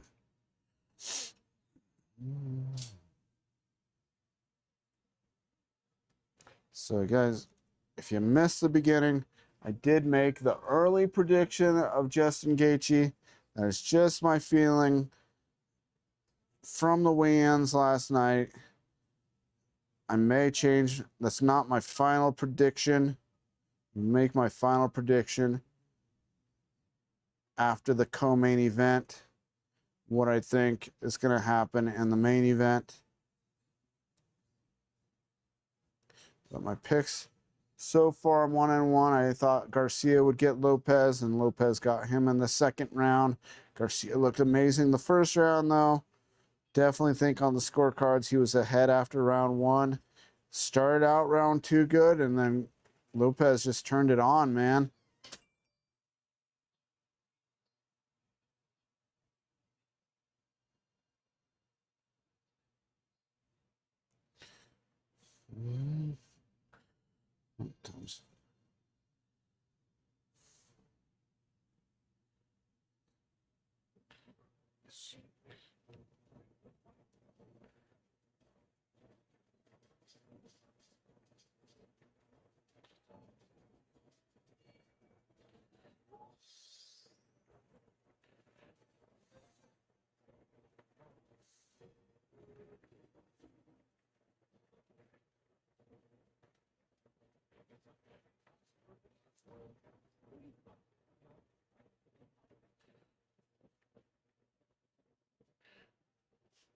If you're just joining us, we are watching UFC Freedom 250.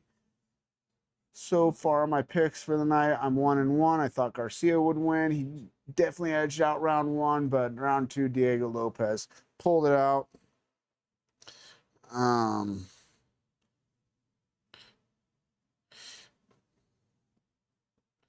Sorry, messaging Tom about the fight.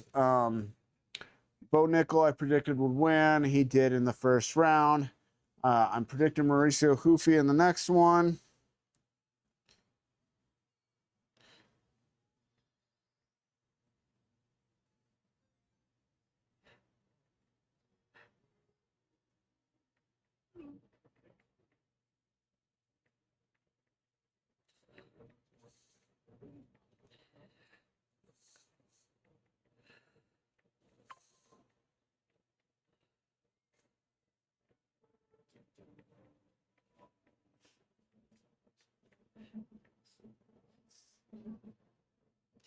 Yeah, I'm telling Tom I give Chandler a 5% chance of getting the win.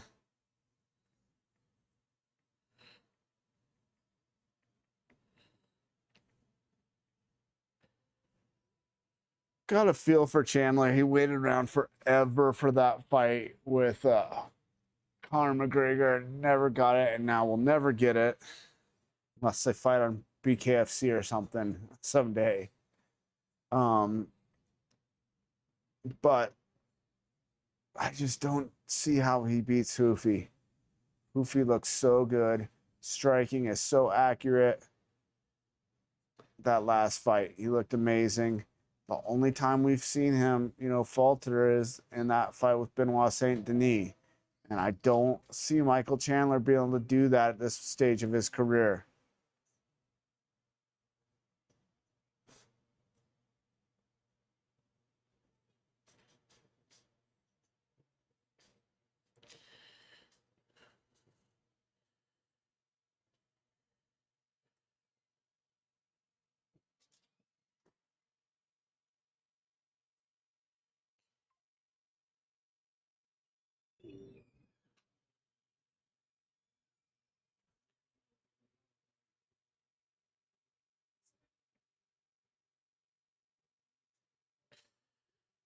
Tom's not. I don't know how Tom's not familiar with Hoofy. He's missed something. Hoofy has KO wins over Bobby King Green. I mean, King Green, risky style the way he fights, but to knock out Fiziev, who went the distance twice with Justin Gaethje, and Malarkey's tough too.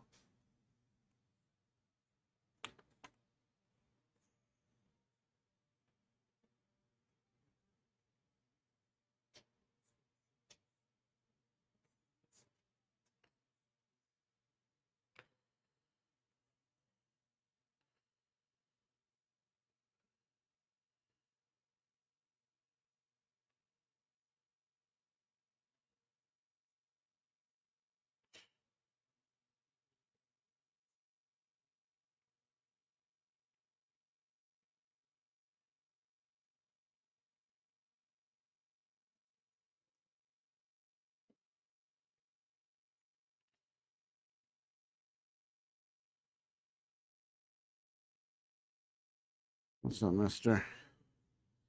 Yeah, so, I mean, you think about it, Rafael Fiziev twice went the distance with Justin Gaethje and got KO'd in the second round by Hoofy in Hoofy's last fight. So that to me gives him a huge edge in this fight. And Chandler, like we've said, is 2-5 in the UFC. Yes, he's only fought the best guys, but the beating he took from Paddy Pimblett in that last fight just was not good.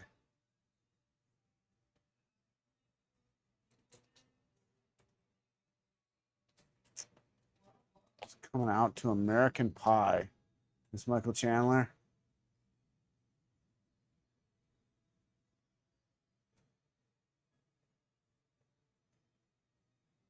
Okay.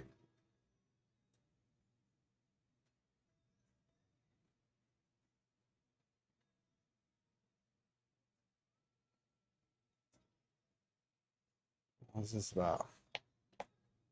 I don't know what's going on. Is that Tyson Fury? Yes, it's Tyson Fury coming out. Why is Tyson Fury coming out? I'm at a loss here. Thought we were getting ready for Michael Chandler and Mauricio Hoofy to come out, and here's Tyson Fury. I don't get it, but okay.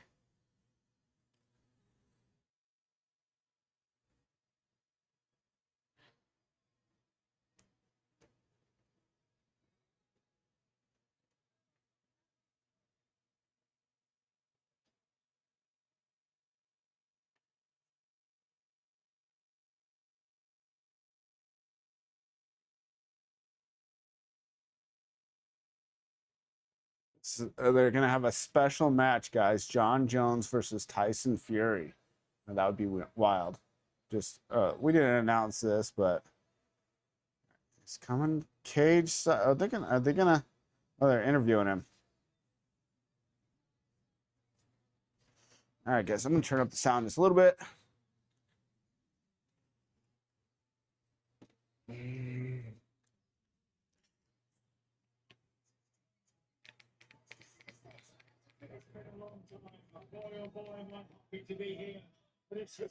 Oh.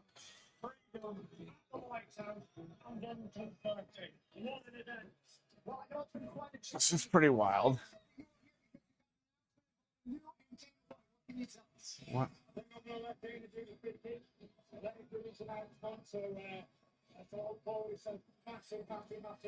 Okay, well, all of us are looking forward to a fight that is 10 years in the making, potentially later this year. You and Anthony Joshua, what is your relative level of excitement for what you got in store later this year? Very exciting for this fight.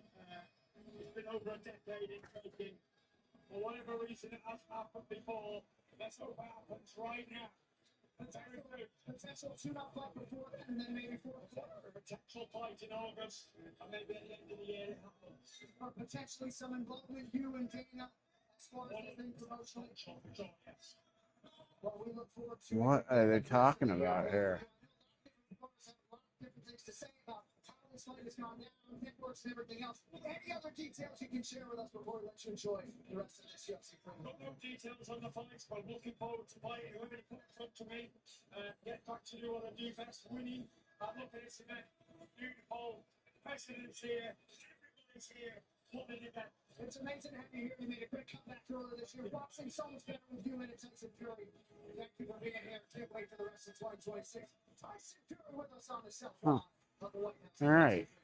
Well, Dana White's going to make some sort of announcement involving Tyson Fury.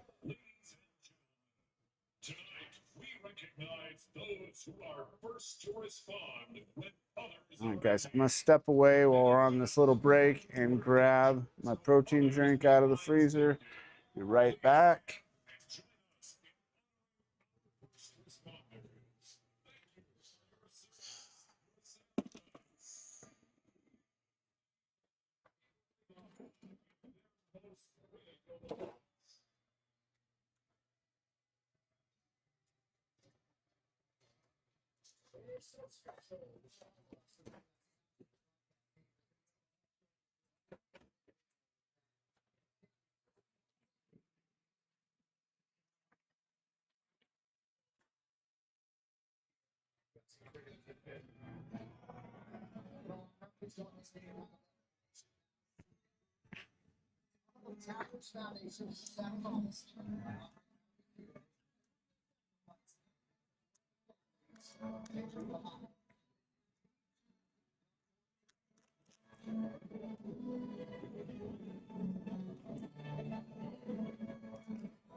It's presented to you by Rancho Big Stops with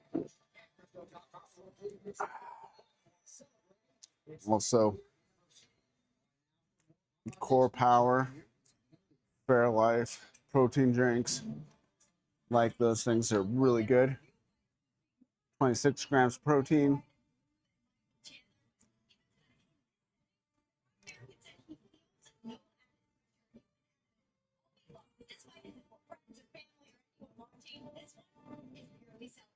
He takes on one of his toughest opponents today in Mauricio Fufi, and the surging Brazilian. Toughest opponent to date. I don't know if I 100% agree with that. I mean, Hoofy is awesome, but he's fairly new to the UFC.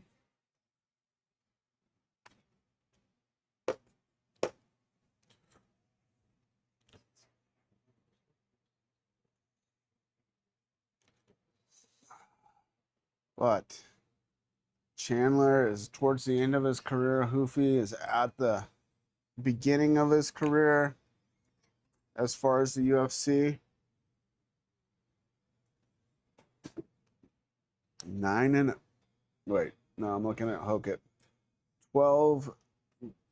13-2 and 0.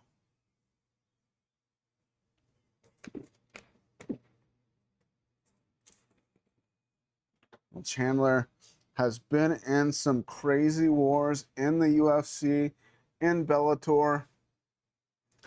I still wish they had brought back Eddie Alvarez for a trilogy fight with Michael Chandler. In a perfect world, that fight would be happening tonight. I would have loved to see Eddie Alvarez versus Michael Chandler at the White House for a retirement fight for the both of them after the wars they had in Bellator. I know UFC probably doesn't give us crap about that, but that would have been awesome.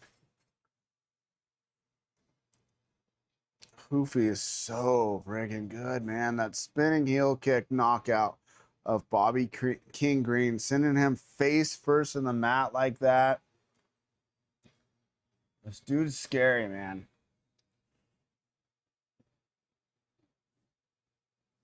Tom has not responded to any of my messages back. So I'm going Hoofy and Hokit. My early prediction is Justin Gaethje, not my official final prediction until after the co-main event. I give Michael Chandler a lot of credit for taking this fight against such a tough, up-and-coming fighter.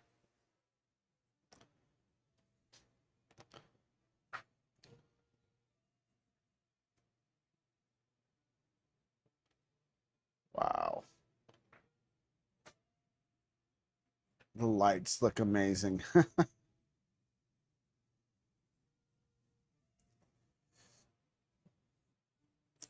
Yeah, what, 4 screens around the cage? I want to see what it looks like. Isn't it like across the street where they've got more screens set up? I think they showed that earlier, but I'd like to see that again now, you know.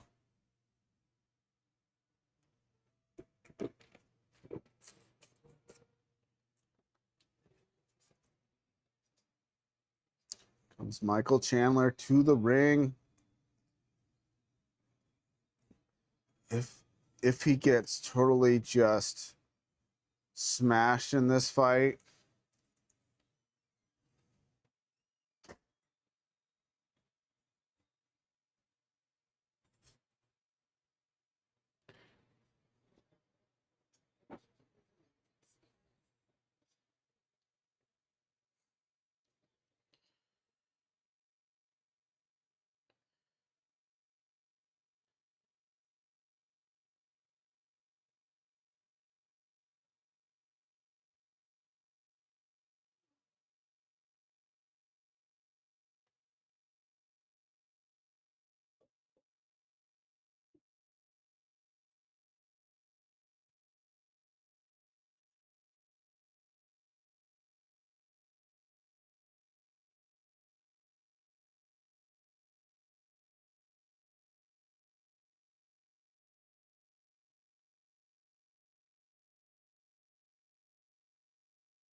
oh man, Chandler still ranked number 13, having only won 2 fights in the UFC. That's pretty wild, huh?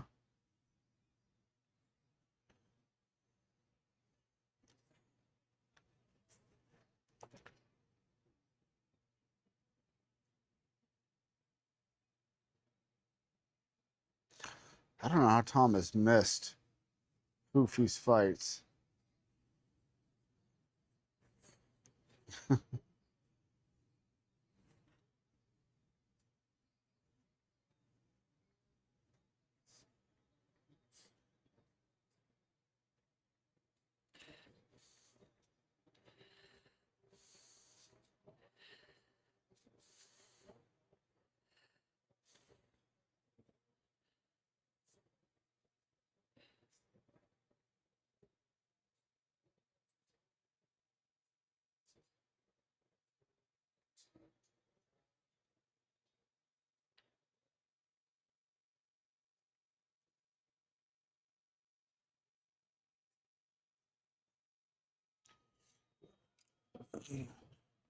Tom is not familiar with Hoofy, but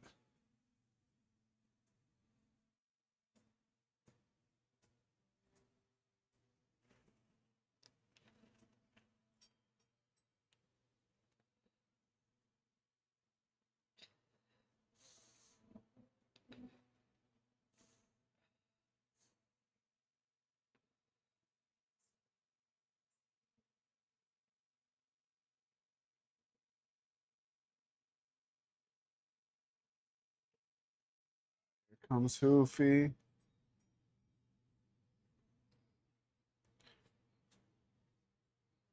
One of 13 active Brazilian UFC lightweights.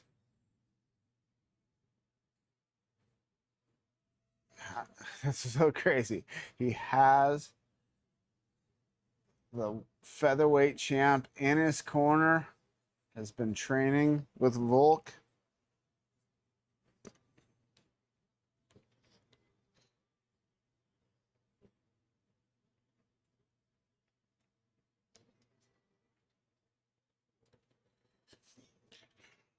So crazy. He left the fighting nerds and has been training with Volkanovski.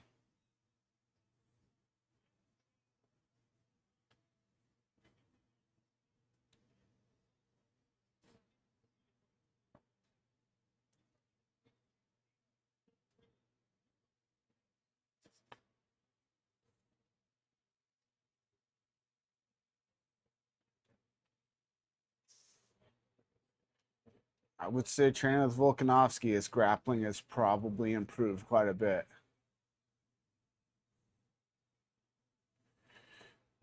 Look at how focused Volkanovski looks, and he's not fighting.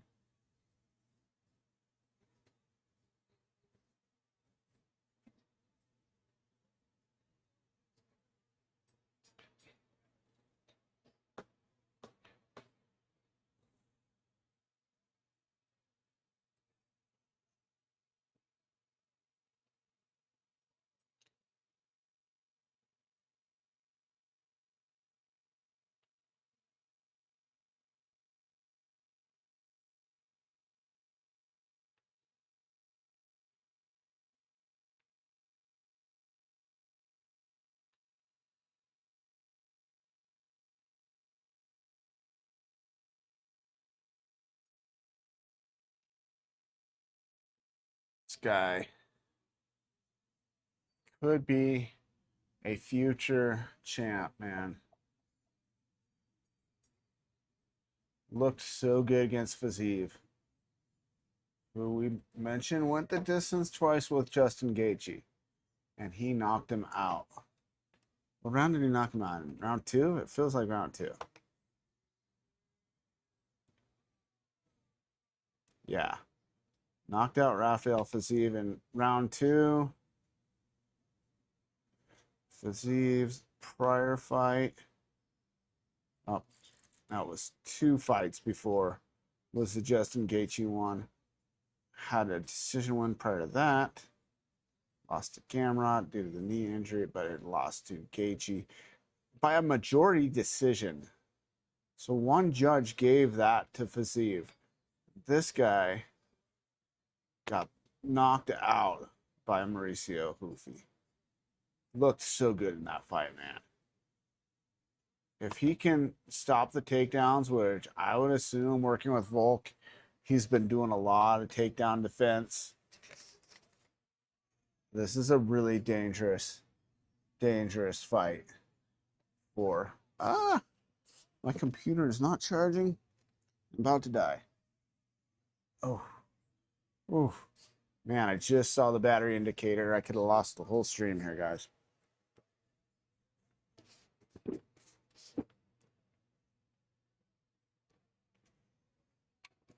If Chandler loses this, does he retire? He's got to be coming to the end of his contract, I would guess, man.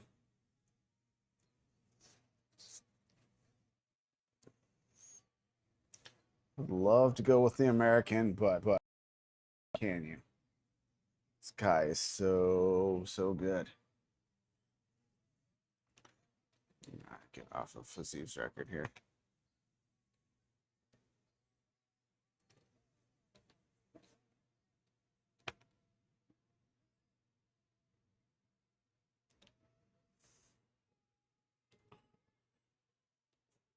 If he wins this fight, who would you like to see Hoofy fight next? We'll talk about it after the fight. Whoa, what the heck is going on? Freezing all over the place, guys. It's not good.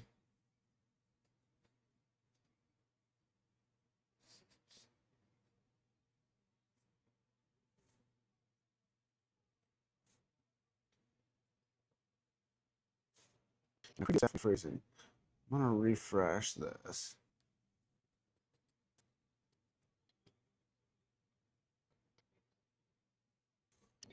Man, my stream sort of is. I'm gonna check it out after this fight ends.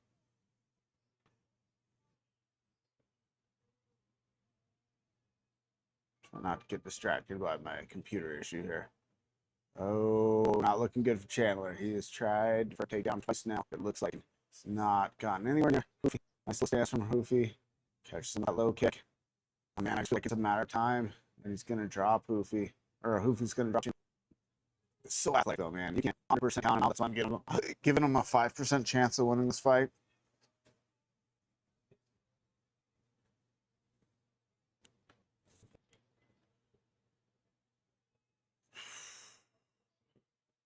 Oh, playing with fire. Oh man, this is fixing to get ugly, guys. And I hope.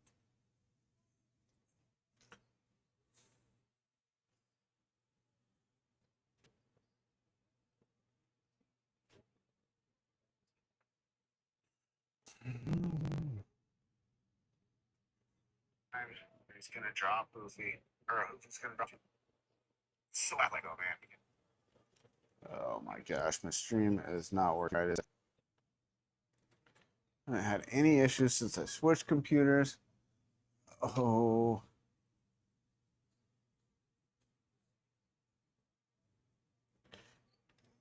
Computer's overheating.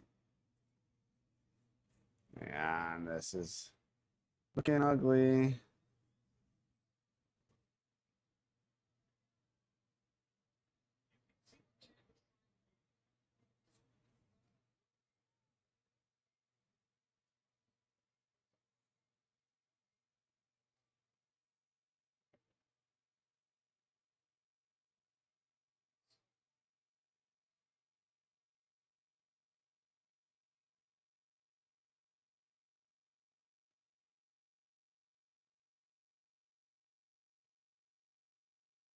We keeping Chandler backed up against the fence. This is not what Chandler wants to be at all. Oh. He hurt him with that. Buckled Chandler's knees on that. Oh, Chandler on takedown and does not get it. And Chandler gets with an uppercut knockdown. If Chandler makes it through this round. Oh. Come on.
All right, guys.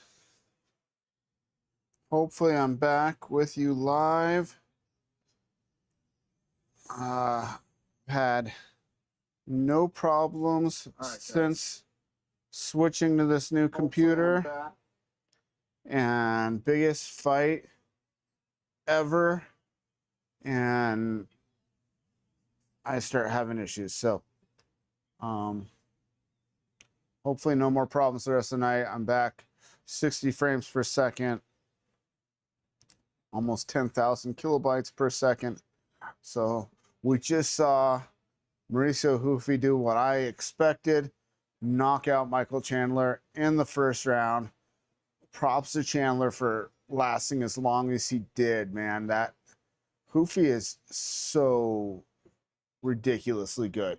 So I wanted to talk about what we think is next for Hoofy.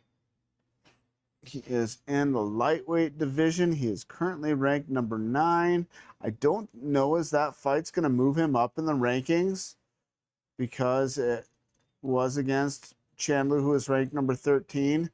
What would you like to see for him next? Dan Hooker. That would be interesting. Hoofy versus Hooker. Gamrot. I don't know if they're going to risk putting him in with Gamrot. He already lost to St. Denis. I'm not going to put him against Oliveira. I still would like to see Oliveira fight Arman Sarukian in a rematch for the BMF belt. Dan Hooker, I don't hate that fight.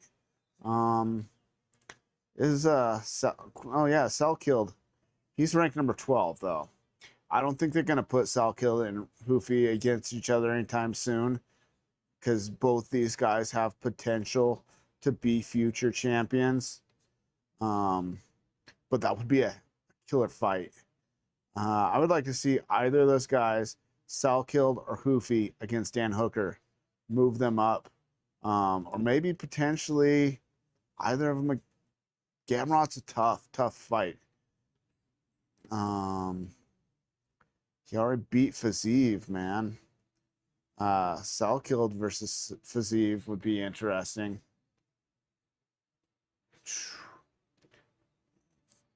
All right, everything seems to be working now. I don't know what happened. So, yeah, hopefully the rest of the night I have no more computer problems. That's why I got a new computer in the first place, but it could have something to do with the fact that my battery is at like 5%, and I didn't realize that my charger was not connected. I'm up to 14% now. It's charging pretty quick. Okay. So, yeah. All right. So, where are we at? Man, that one went pretty much exactly how I expected it to go, as did Bo Nickel versus Kyle Dawkins. This one went the way I thought, a war, but I didn't expect Lopez to be able to finish Garcia. I thought maybe Garcia might be able to get the finish over Lopez. Lopez just shows why he's ranked number 2 in the world. I would really like to see him versus Lerone Murphy, because he's not going to get a title shot, and he's had 2 title shots. They need a different champion before Diego Lopez gets another title shot. It's pretty crazy to me that they had him weigh in twice to be the backup for the main event if something happened to Ilya or Justin. I would have thought Hoofy, being ranked in the division, would be the guy they would have wanted for that potential backup spot. But we wouldn't have got the amazing fight we just got. Why is he he's got headgear on over his so is that our next? It is. Josh Hokett versus Derek Lewis is our next fight coming up. I'm predicting Hokett, so that means I need to predict the next fight.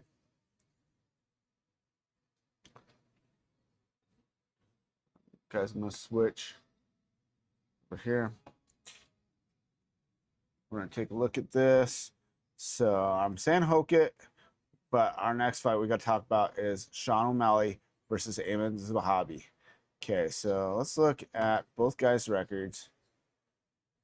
You guys probably know which way I'm going in this one. I do think this is going to be a tough fight. We got to see if Zahabi's ever been KO'd. So, he lost twice to Merab. Other than that, in the UFC, he's been pretty close to perfect. course, the loss to Vera, but he had an injury.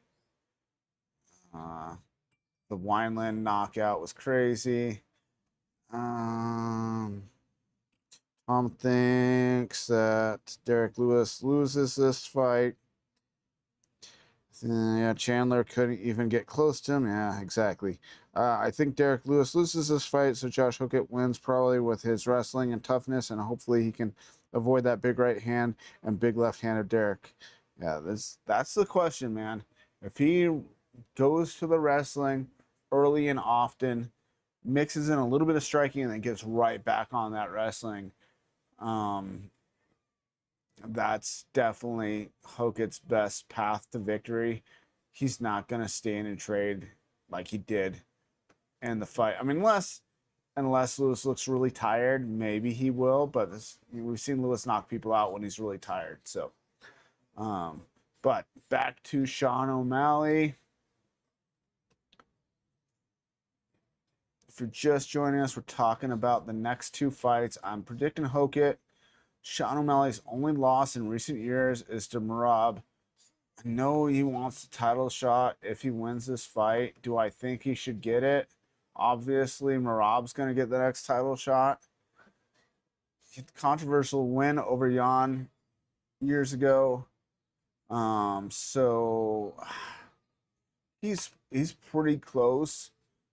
If he gets this win tonight, I do think O'Malley is on the short list, but I think Merab gets the fight first. It doesn't make any sense for Merab not to get the fight with Jan next, having beaten Sean twice. I do think Sean's going to win this fight. I mean, this is a pretty good win streak, but, you know, Pedro Munoz, yes, we know of him. Basharat, I've heard the name. Turkios, he's good too. But these are decisions. Mostly decisions. A split decision over Vera. That one was pretty close. Draco Rodriguez, I never even heard of. Lost to Vince Morales by a decision. Hasn't lost since then. So he is on a 7-fight winning streak. Does have wins over, I mean, decision win over Vera, decision win over Aldo was a great fight. Decision win over Pedro Munoz. Lots of decisions. But I don't think he can get a decision over O'Malley. I think O'Malley outpoints him. I feel like that's probably the way we're going in this fight. Has he ever been KO'd? Yes, by Ricardo Ramos.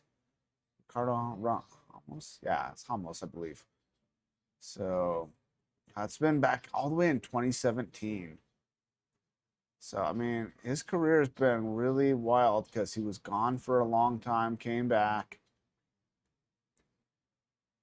lost another fight, didn't fight for 2 more years, and then has been on a 7-fight win streak since then.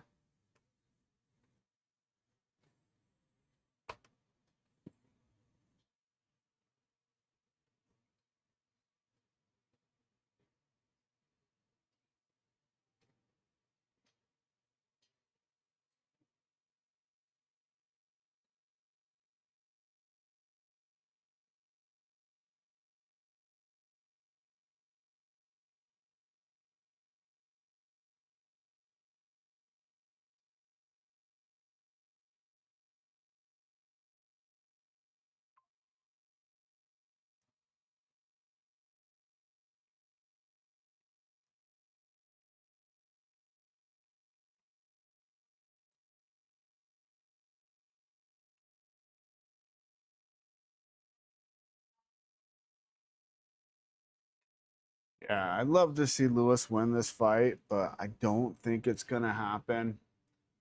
Hoka is way younger, probably a better athlete, but if he gets hit, that's the question, man. What happens if Lewis can land that punch? So I'd say 90% chance for Hoka, you know. Yes, Lewis knocked out Curtis Blades, who Hokit, beat by unanimous decision, but it's a long time ago. Lewis has kind of had a lot more downs than ups since then. But I am really glad this fight got added to this card. Ragnar, lay down. You lay down. My dog is trying to make a nest on the bed here behind me. On the couch behind me, I mean. Oh, number 5 versus number 9. Guys, I'm going to mute my microphone and go use the restroom really quick. I'll be right back.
All right, I am back.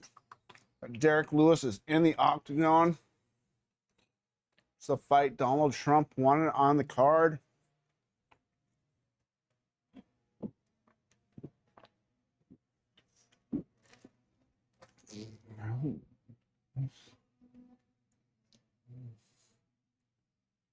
Ah, wrong. Sorry, guys. There. David says, Derek Lewis has abs. Are you seeing this? I don't know, man. I really want Derek Lewis to win. I just don't know if he can.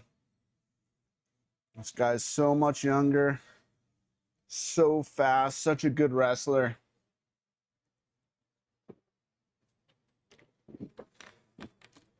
But I do think if he loses, if Hokett loses this, he probably does move down to light heavyweight. So, I mean, it would be a blessing. I don't know if he can go all the way to the title at his weight.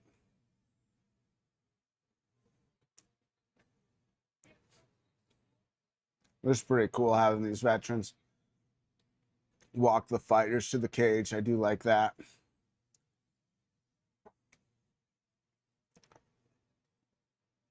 Yeah, no computer problems now. I don't know what happened there. That was pretty wild. I think may have had something to do with my battery power.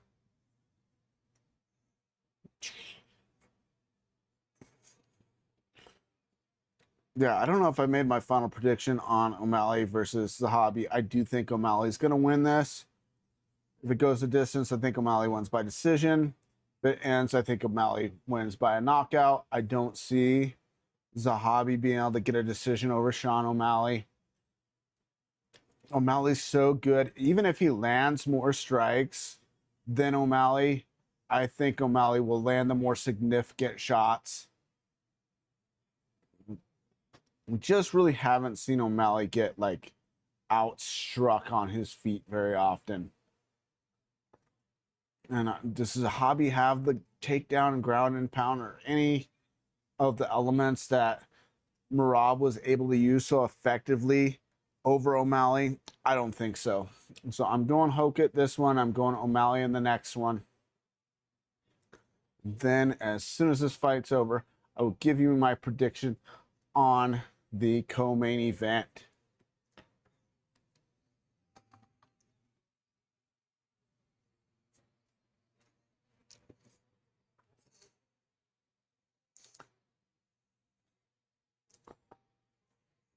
I didn't see Derek Lewis's abs. David says Derek Lewis has abs. There's been times where Derek Lewis has come in a lot leaner, but he was at the full, heavyweight limit, I believe, for this fight.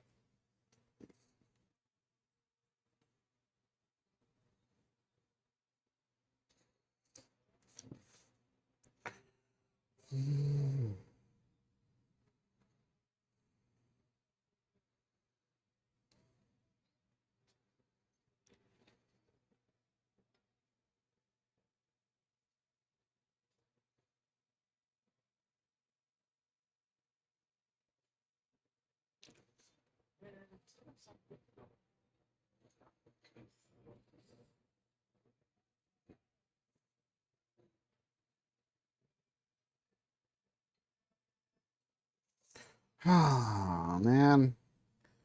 See some negative posts out there from people about stuff, and it's really annoying.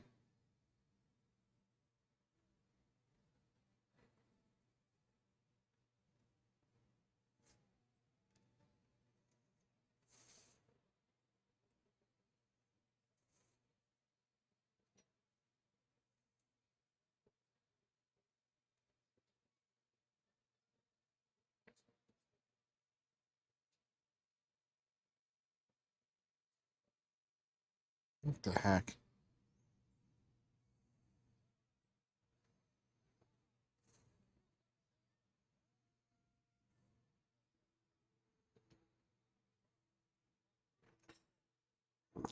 I don't know. He's looks somewhat lean for Derek Lewis.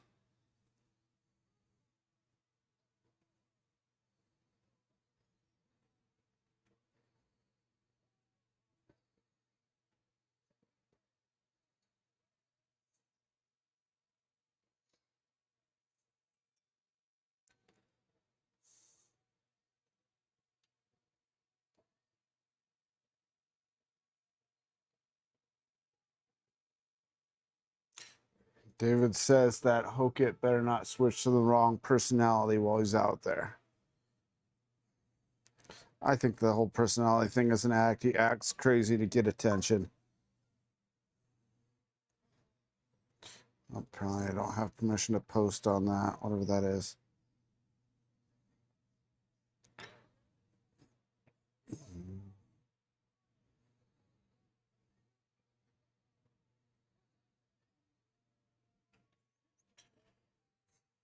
Man, I hope he doesn't flip the bird 500 times in this fight like he did against Curtis Blades. Oh, and he does. Oh my gosh, here we go. Come on.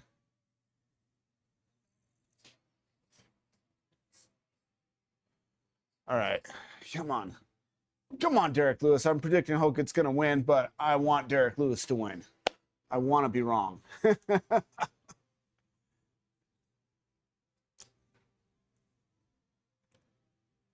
Ooh, Lewis looks focused, man. He hits him with one big punch and flatlines him.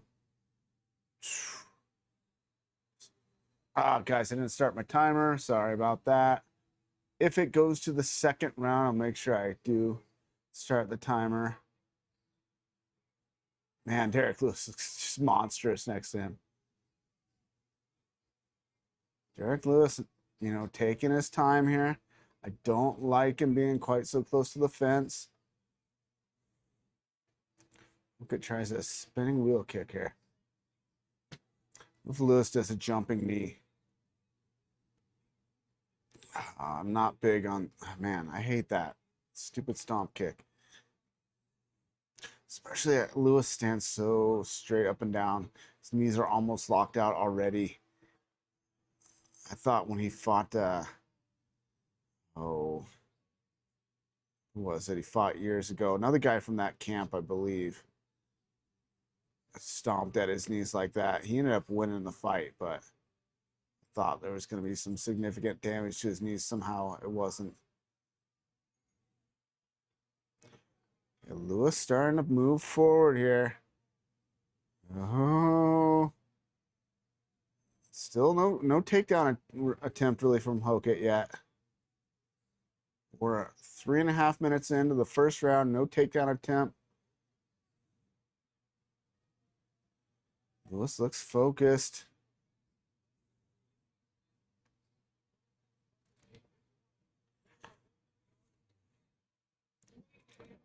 Lewis can time Hokit's movement and land that big shot.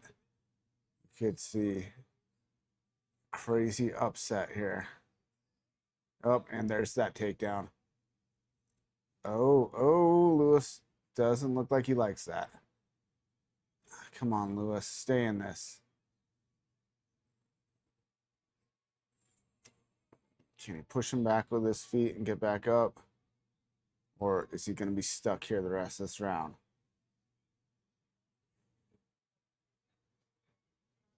Oh.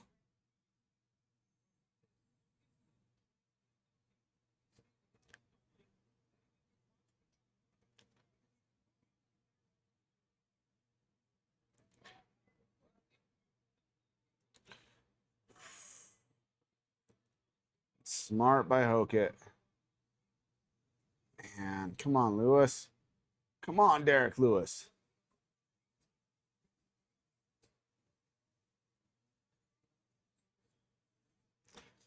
Let's just sit up into him. He's get his back against the fence here, but he's turned the wrong direction. Come on, Derek. Get up, get up, get up. He's got the fence against his back here. Potential for a stand up. And he's right back on a single, rips the leg out from under him. Hey, Nicholas, can you let the dog in real quick? Atlas is out. This is still the same event. Oh, man. Blood coming from somewhere on Derek Lewis. That was interesting.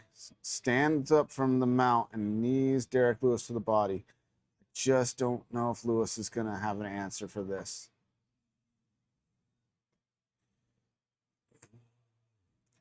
Yeah, this is not good.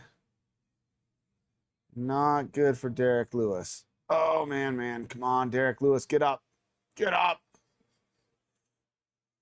Stand up with him on his back. Maybe. Oh, that wrestling, man, just has such a huge wrestling advantage over the likes of Derek Lewis. Probably the best wrestling in the heavyweight division right now. And he's going for an armbar on Lewis. Looks like he's got it. It looks like he's got it. Derek, get out of it. Push that leg down.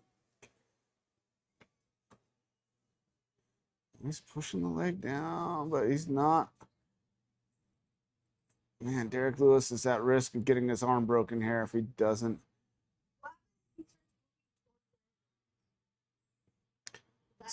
Man, if Derek Lewis could spin out of this somehow. He's not tapping, but man. Oh, and the bell's going to ring. And there, he made it to round number 2. Hopefully that arm's not injured. That was his right arm, too. Oh, are you kidding me? Oh, I thought it was frozen, but I was leaned so far that way, so intent on watching this fight. All right, guys, let me get my timer. What the heck is going on? Where's my icons here? All right, my timer back here. All right, I will get the timer going for round number 2. If you guys could share the link. My stream has not been doing spectacular tonight. Oh, man. Well, at least Lewis survived round 1. That was not good. From the time they hit the ground, man, it was all Hokit. Lewis had no answers whatsoever on the ground.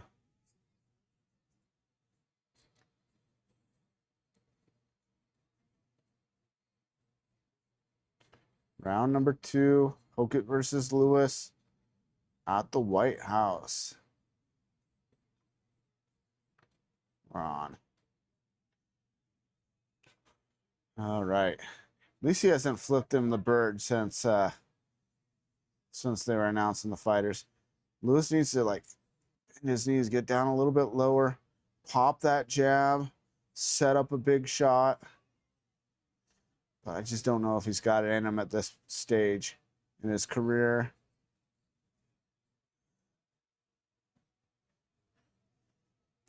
If he could just land that big uppercut or something here.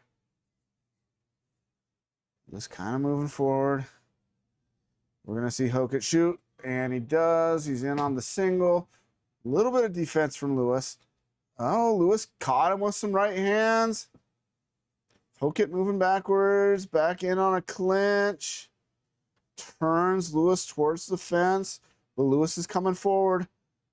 Lewis is going to leave everything he's got there tonight, man. He's not going to go out of there without trying to knock Hokit's head into Donald Trump's lap.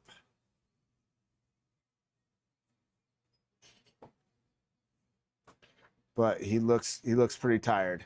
But like I said, we've seen Lewis knock people unconscious when he's tired. This guy is the heavyweight knockout king. But does he have the energy? Can he keep enough space? Keep Hokit off of him? I would like to see a jumping knee. Just something crazy.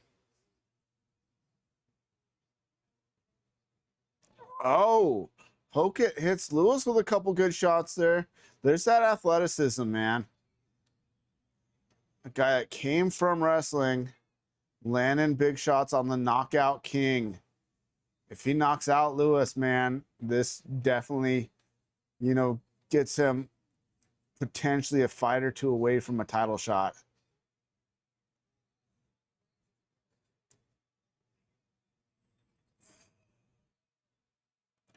Oh, come on, Lewis. Come on, Derek Lewis. Knee, Derek. Knee in there. You got the space, throw the knee. Throw the knee, make him back off you, and try to go for a big punch. Derek is gassed. The humidity, the heat there can't be helping him. Ah, Hokit might stop him. And you know why? Because he wore him out so much with the wrestling in the first round. Oh, Lewis is struggling. Oh! He just ate a massive right hand. Maybe it was grazing, but Derek Lewis just hit him with a punch that potentially could have knocked out. Potentially was the same punch that knocked out more heavyweights than anybody in UFC history. Hokit is tough as heck, man.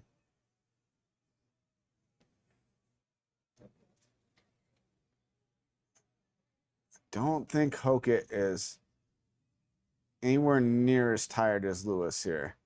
Because now he's in this clinch, which definitely favors Hokit. Lewis needs to get a little bit of space and try to land that punch again. I wish he was throwing knees in here. He's so tired right here.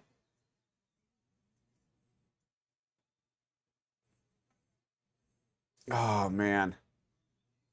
Oh. He injured his arm. Injured his arm for sure. It's done. Stop it. Stop it, Herb Dean.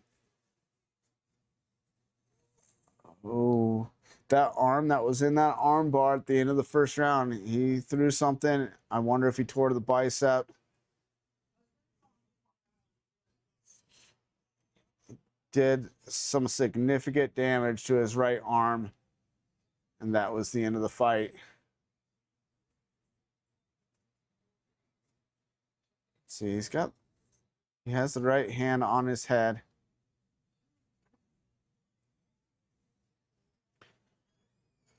Man, so what is next for Josh Hokit after beating the Black Beast, Derek Lewis?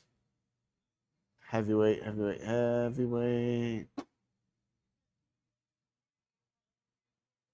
And so Pavlovich or Cortez Acosta. It's got to be one of those two. Maybe Volkov. I guess. So we got Cyril Gane versus Alex Pereira. Love you, bye. Cyril Gane versus Alex Pereira coming up after O'Malley versus Sahabi.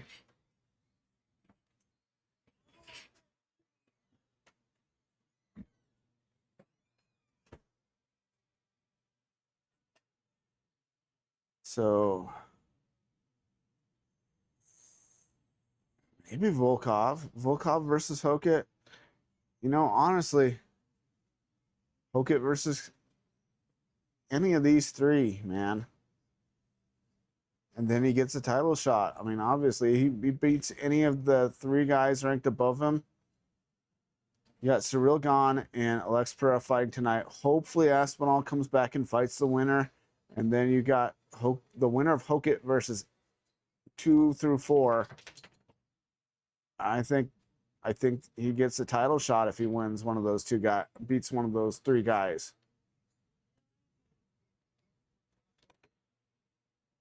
All right, so I predicted Hokit, I predicted Hoofy, I predicted Bo Nichols, so I am 3-1 on my predictions so far tonight. Got the first fight wrong. I'm predicting O'Malley gets the win over Zahabi either by decision or a knockout. I don't see Zahabi being able to get a decision or knockout over O'Malley. I don't think he's got the takedown wrestling ability of Merab to do to O'Malley what Merab did to O'Malley, you know. All right, let's hear what craziness Hokit says here.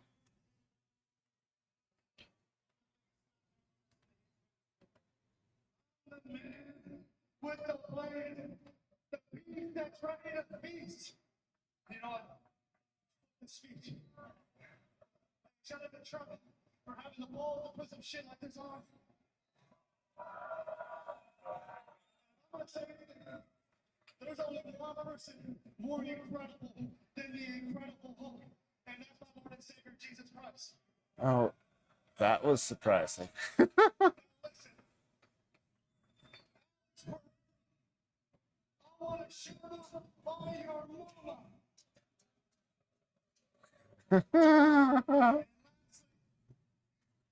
Michelle Obama is a man. Oh.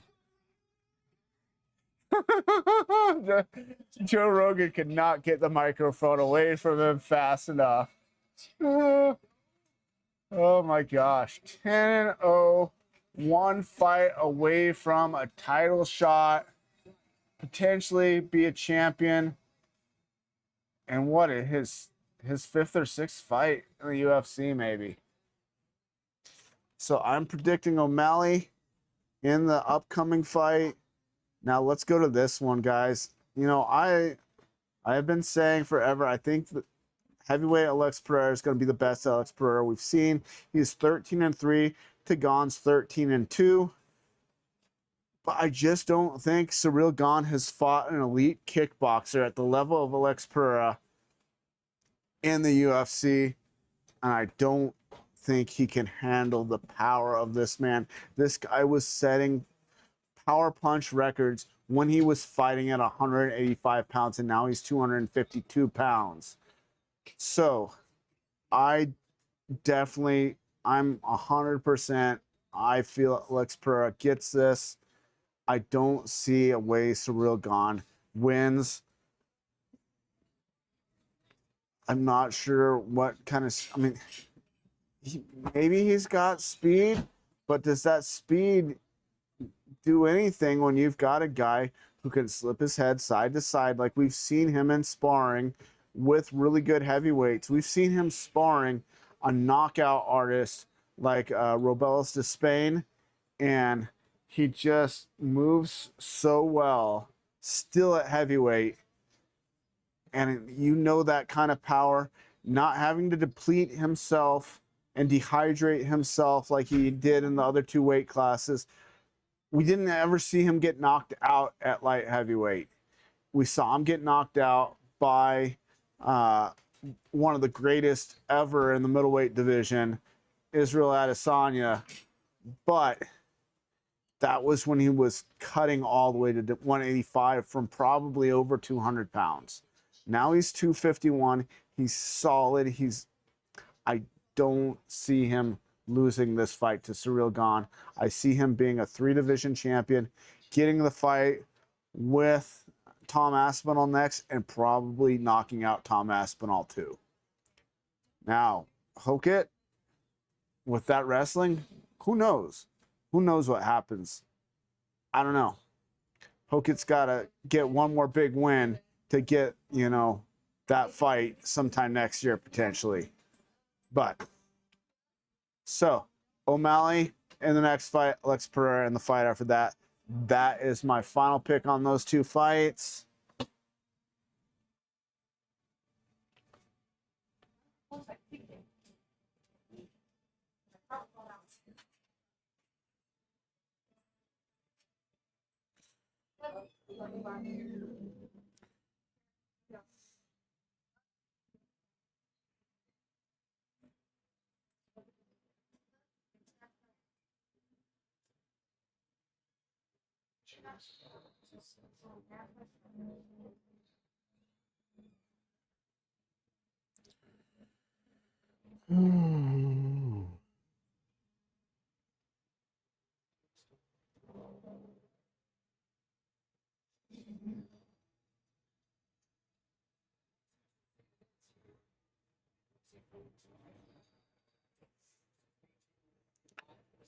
So far, weather has been good.